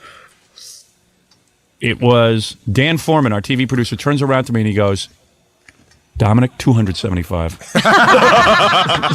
Dominic pulled a really funny thing at the reception that I sort of got a kick out of. What did Dominic give you for a gift? Well, this is the funny thing. Dominic acted like the Godfather. Do you remember that scene in The Godfather where they're down in Cuba and Michael, they're out on like in the party and he just grabs him and kisses him? Yeah. Dominic grabs me by the head. He had his sunglasses on and he puts his mouth right to my ear and he goes, "This is a beautiful thing. I've sent a check in the mail and I've got a special gift coming for you." And then he kissed me. Yeah. And, you know, it was just weird. It was like the Godfather. Yeah, Dominic likes to kiss guys. That's his big thing, his big move. He thinks that's very Italian. To put your arm around someone and then start making out with them. It was just sort of weird how he grabbed me in the middle of the dance floor and whispered in my ear. Yeah. Come on. With those sunglasses on, didn't you think he looked like security at the wedding? He was security at the wedding. He just didn't know it. What did he give you? I don't know, because he said he was sending it in the mail. Everybody was wondering what Dan Foreman gave. Wonder what Dan gave. Everybody involved in the show gave very generous. Really did. Very generous, really yes. Even Jackie? Did Jackie go to the 500? I'm not going to say what anybody gave. Just say, I'm really, I would never do that. What'd you give Jackie? I'm not telling. It's very private. It's up to Gary. No, it's up to you. I would never say a word. Jackie. I would never say anything. I would much rather have you not know. Did you go more? I know, but I'm saying, did you go more than 300? Did we embarrass you into it? I'm not sure. Come on, I'm curious. Not telling. He finally has something to say on the show, and he can't. Sorry. Did you go more than 300? Maybe. He's always such a contributor. Oh, shut up. Jackie said he was going to give you 200, then we shamed him into 300, and I think Fred shamed him into 500. So we're guessing 500. I think you guys shamed a lot of people because we got some really great gifts. Yeah, we definitely. I wish I had someone at my wedding who would have shamed my family. Yeah. I think you just shamed the whole world with the good gifts. Yeah. But we had to shame everyone. Can I just say? Can I say one quick thing? I really would, more than anybody, I would like to thank you guys because you guys are really like a family to me, and I really appreciated the fact that you sat through all that, and you guys were really the life of the party. Well, your father couldn't believe it either. Did you see that moment when he came over and started getting into your teeth with Jackie? Yeah. What he really came over to do was this, I know I raised a good kid, but it's good to see you people turn out after all that stuff you do to him on the air and really show me he is a good kid. Yeah. Well, it's always a little icy when I see Gary's mom at first, and she goes, I go, Mrs. Dell'Abate, I really do love your son. And she goes, I know.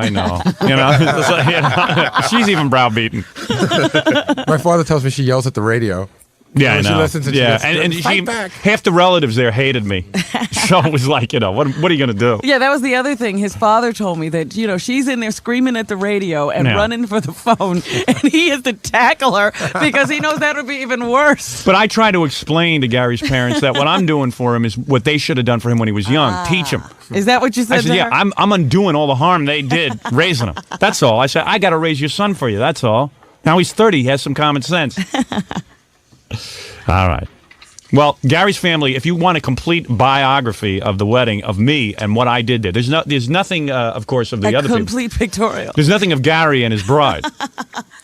There was one woman had so many pictures. I said, lady, come here. I said, you know what you ought to do when you get these developed? Flip them and make a movie out of it. Yeah. You know what I mean? Was that woman in the pink? She had like a big pink big thing woman. on. Big woman. Like a guy in a dress. All right, we'll be back right after these words. Your archive companion to this morning's Howard Stern Show. Sternthology. Howard 101. You get out there and play. He put the uck in suck. Is Spike Lee still there? Is he still going? Yeah, I ended up at one of those games with him. Yeah, I actually, we had to pass each other in one of those hallways, so he spoke to me. I wasn't going to speak. Oh, yeah, to me, he wouldn't speak. What did he say? He spoke to me. He just said, hi. Yeah, well, because you're black. With me, it's like he told Chris Rock that he goes, you tell your boy Stern, he's probably talking some trash over there. I mean, you tell him my boys are going to come over and kick his ass. What about him? I said to Chris, go back and tell your boy that I'm more than willing to forget his boys and forget my boys. I'll go meet with him out in the back, and we'll see what happens. Let's mix it up. Hysterical. Please, you know what? That guy, his wife could kick his ass. Yeah. You think you could take him out?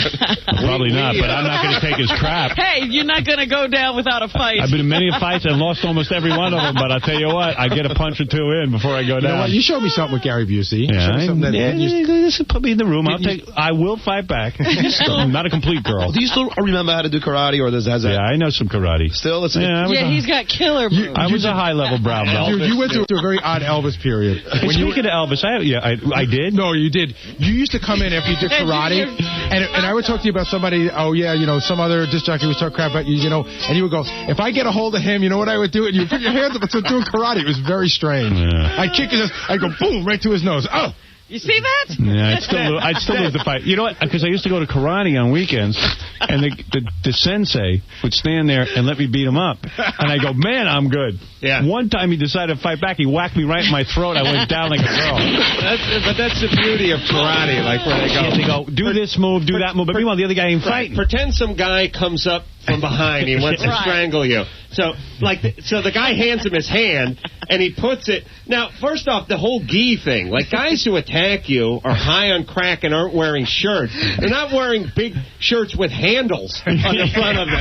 They use the gi like a goddamn handle. Right. They need the gi. Yeah, the guy comes in, they grab him by the lapel of the gi, they pull him, then they trip him. It's like the guy's wearing a wife beater, and he's covered with sweat and afro sheen.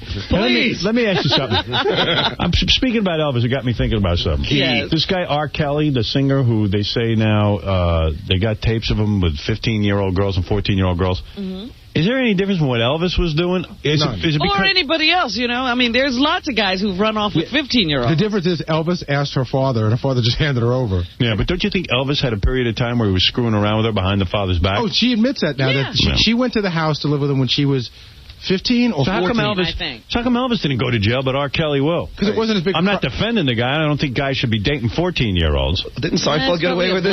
Did Seinfeld date a 16-year-old? 17-year-old. 17-year-old. Yeah, but that was, no, excuse me. She was 16 when we met her in Central Park. Yeah. 17. She turned 17 when she turned 17. You know what? He might be right. I know I'm right. She turned 17 while they were dating. Yeah. Really? You know what? He's right. Yeah, because I remember they had a big birthday party. Excuse me? So you think he was having sex with her before she turned 17? Listen, I wasn't there, but what do you think? I think he got her in the park. You think he just wanted to talk? Who knows? One more reason for the blacks to hate the Jews if R. Kelly goes down for this. That's right. It's okay for Seinfeld. It's okay for Elvis, but I think Seinfeld, Elvis, and R. Kelly should all go to jail. Well, in Bo Derek's new book, she admits that when her husband got together with her, it was illegal because she was only 15. And by the way, when did 17 become okay? Like you just said, well, she was 17. Because 16, I think 17 is the legal age of consent. I always thought it was 18. No, I think it's 16. See, I've only been dating 18-year-olds. Oh, no. The legal age of consent for sex is 17. Well, I'm a screwball. I'm missing out on everything. I know something about this topic because it comes up not only in my own personal life, but on my radio show quite a bit. Yeah. And here's the deal. It is different in every state. Yes. I'm talking about New York. With different... Oh, I'm sorry. But we're dating here in New York. You guys get around. I mean, your show gets out to other states. Yeah, you could be in another state. Yeah, you never know when you're going to need some ass on the road. And, some states like Hawaii is completely different, and there's other states where, she can be 15 as long as you're 14 and have some retardation and stuff. There's all these crazy rules. I know. But here's the thing. We can't just pick a number and all vote on it. And agree. Like, we got it with booze. We got it with going into the Army. And we have voting. it for voting. I like that the states want the right to determine what age you should date. Like they don't want to give that up to the federal government. Yeah, but there are some states where it's 12. But that's what I mean. But if you lived in one of those states, then you come out to New York for vacation, you see a hot 13-year-old, you nail her, next thing you know, you're in with Jason Williams. Well, you know what? That was Luis Bologna. Let me ask you, everybody has their own... How old are you now? I'm 37. All right. What's the youngest you would date? Sir, be serious. Well, I don't like talking a whole lot, so I'd say 20. 20. Yeah, I get. See, that's too young for me. Because I'm 48 now. I can't be dating. You wouldn't go 20. No, I'll tell you what. When I first got single, I did a little bit of dating. Right. And I was with some chick. We made love. And she says to me... You call that making love? Well, I was making love. She wasn't. So, I'm talking to her and everything, and we're talking, and she mentioned something about high school. And I said, oh, wait, she's about something about high school. So I go, well, how old are you exactly? And she goes, oh, I'm 22. You know, because she was talking about high school. Like, it was fairly recent. It was not that long ago. She wasn't that dumb that she was still in high school. So I was just like, man... I thought she was like, because I looked at her, I thought she was about 28, 29. I said, you're 22? 22 felt a little too young? Yeah. I said, you're too young for me. She goes, well, what do you want to do now? I said, I don't know. Can I take it back? I think you feel like a woman, The though. whole relationship becomes... Well, we used to use phones that had these round dials on them. They didn't have, they didn't have buttons. Yeah, I go, you ever see the movie Love Story? So what's your age, Howard? I think about... I mean, the youngest I would go? Yeah. 22. Like 25, maybe. Now, let me ask you a question. 26. Do you ever have the conversation in your head? He lies. He did go 22. Yeah. I did, but I didn't know. Do you ever have the conversation in your head, like, will it ever matter to you that you'll eventually probably date somebody younger than your daughter? I ain't going to do that. Well, yes, you will. Because in 8 years, your daughter will be 25, and you'll only be 50-something. Yeah, you'll still date a 25-year-old. What, are you moving the date You're not moving up. I'm not going younger. I'll just go the same age as my daughter. All right, so when she's... When your daughter's 40, what are you going to do? Yeah. Oh, then I'm dating younger. That's what I'll be we're 90. saying. I'm not going to date no... I ain't going to date no 90-year-old. When you're 90, you still want to date a 25-year-old. Of course. You're not going to say, oh, a 40-year-old's young. You want a 25-year-old. You do the best. You try to go as young as you can. Yeah. Well, usually, though, those 70, 80-year-old guys, they're in the 35 and up. Yeah, they are. Yeah. Because you can't get 25-year-olds. They won't go for you. Like, when you're 70, I see, like, some of the older movie stars and stuff, they get chicks, like, 40, but still look okay. Right.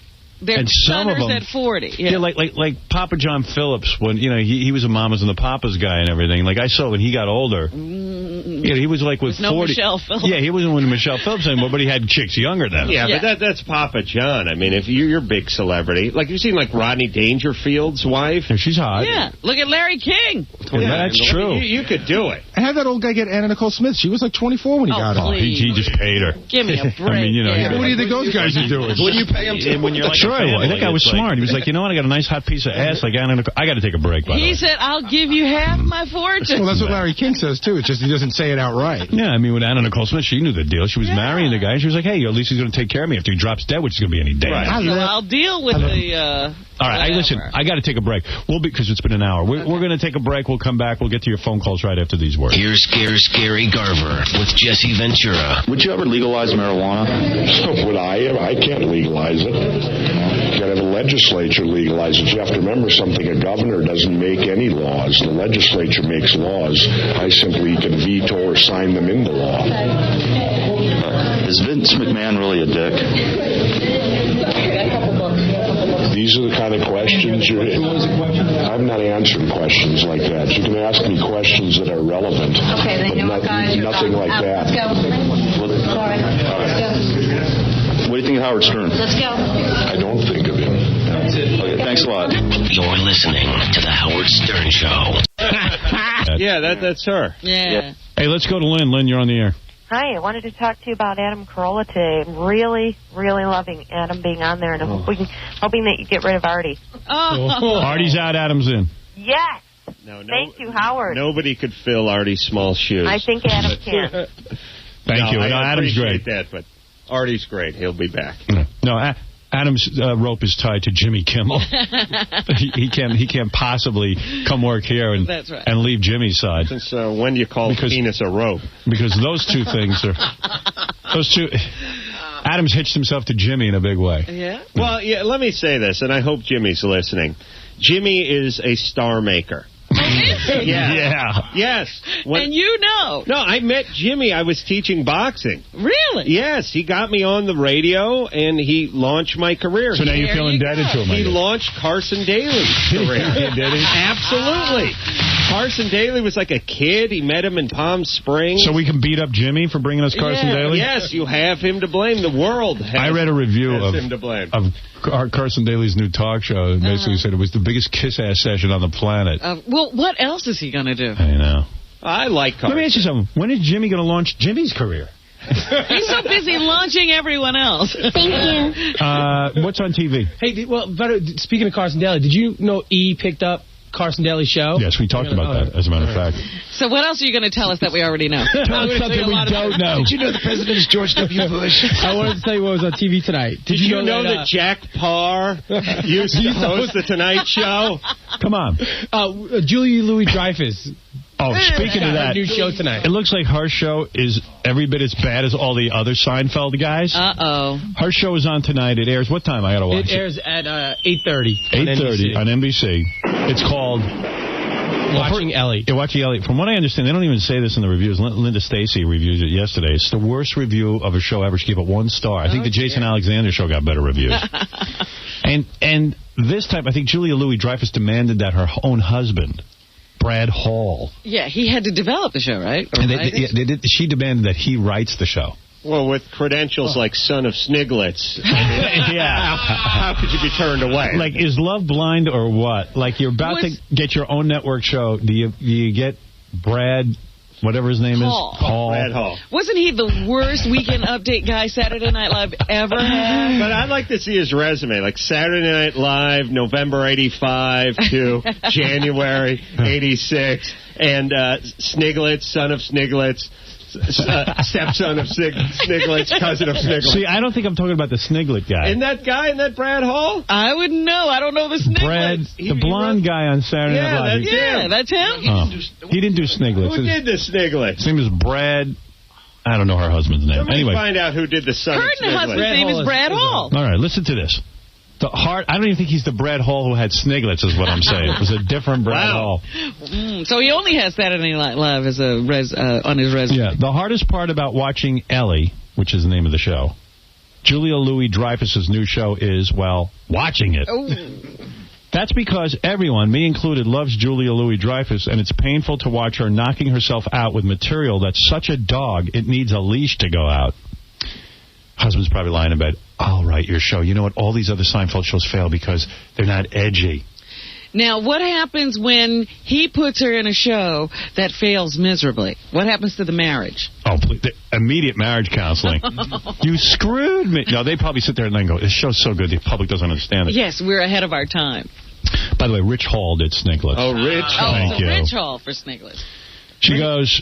Yeah, wasn't he on Saturday Night Live too? Or am I making too much of this? So the review starts out that you're not. The show's a dog and needs a leash to go out. If that's not terrible enough, the clever producers, Carsey Werner or somebody, came up with the idea of putting a freaking digital stopwatch in the corner of the screen, which is constantly running to show you how much longer the show has to go. Oh, what a bad idea. Presumably they put it in the show to inform us, the idiot viewers, that yes, Ellie's frenzy is happening in real time. Instead, the stopwatch is like a radio communique to a sinking ship. It's true. Imagine a bad show telling you how much time is left in the show. Yeah, it's miserable. I kept watching it to see how much longer I'd have to go before I was rescued. Man, this is a bad review. Listen, though, you got 1 star. I got -4 stars on one show. The Man Show got -3.5, and another show I did got -4 stars. So you're saying this is really a good show? 1 star would sound pretty good to me. Right off, and I can't be too clear about this, it's not Louis-Dreyfus's fault. She's doing the best anybody could under the circumstances and the setup. Boy, this is the worst review. Ellie is supposed to... Aren't you glad, though, it's a bad show? Oh, yeah. I am, too. I'm glad that... I love Jason Alexander, but I'm glad they're all failing. I am, too. I like that they're all failing. But why do I like that? Explain that to me psychologically. But that's how you are. I mean, I'm like so bad, I hope our show sucks. Yeah. You I'm want to be such an idiot. I'm so jealous, I even hope our show doesn't work. You know what? I was somewhere the other day, and they had a poster of Kramer, and I laughed, because I said, yes, that's all he's ever going to be. He's Kramer. Yeah, he's the... Stop trying to be something else. Yeah, and, Seinfeld must love all of this. I wish Seinfeld would do another show and fail. Oh, yeah. That would be the ultimate. That's what would happen. He would fail again. But he should never, because now everyone looks at him as the genius. It's like the coach who leaves after the Super Bowl. Yeah, he can't do another show. The team goes 5-11 the next year, and you're the genius, whether your star players got hurt or whatever happened. But I'm fascinated that I am happy when other people fail. I've talked to my psychiatrist about it. It's basically that I feel that I should be the only person in the world entitled to a show business career. I don't think that's true. Yeah, well, that's what I say. That's what you say, but I don't think that's true. You think you should be the only person alive. Right. Forget about showbiz. Then there's no reason to be a showbiz. I should be the only person getting laid. Omega Jew. You know what my fantasy was as a little child? What? That a nuclear bomb would go off. Yeah. And everyone would lose their vocal cords except for me. And I would be the only guy who could be an actor and could be used in voiceover commercials. Voiceover commercials? Yeah, and I would be rich. Because I knew I couldn't get the work otherwise. Everyone else would have to lose their voice. So you're the only guy left. I did the same thing if you replace vocal cord with male genitalia. Right. Exact same fantasy. Exactly. No, I once got offered a movie about that. I once got offered a movie about that. I was the last guy on Earth with male genitalia. Really? And I had to bang everyone, including the president's wife.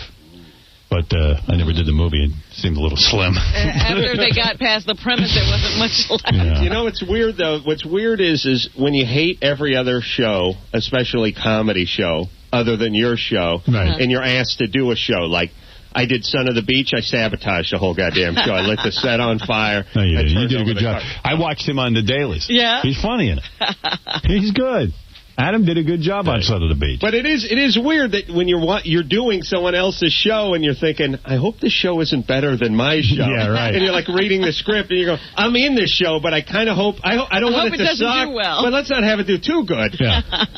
They don't want this thing to do well. Oh, goodness. I sat at home yesterday watching Son of the Beach dailies. That's where, we're shooting. And I'm watching the one with Gilbert Gottfried where he turns into Dracula. Yes. Gilbert's coming back. He plays Nakas Johnstein, an Israeli lifeguard. Yes. And Gilbert looks just funny as the lifeguard with a big beard. Because doesn't he have, like...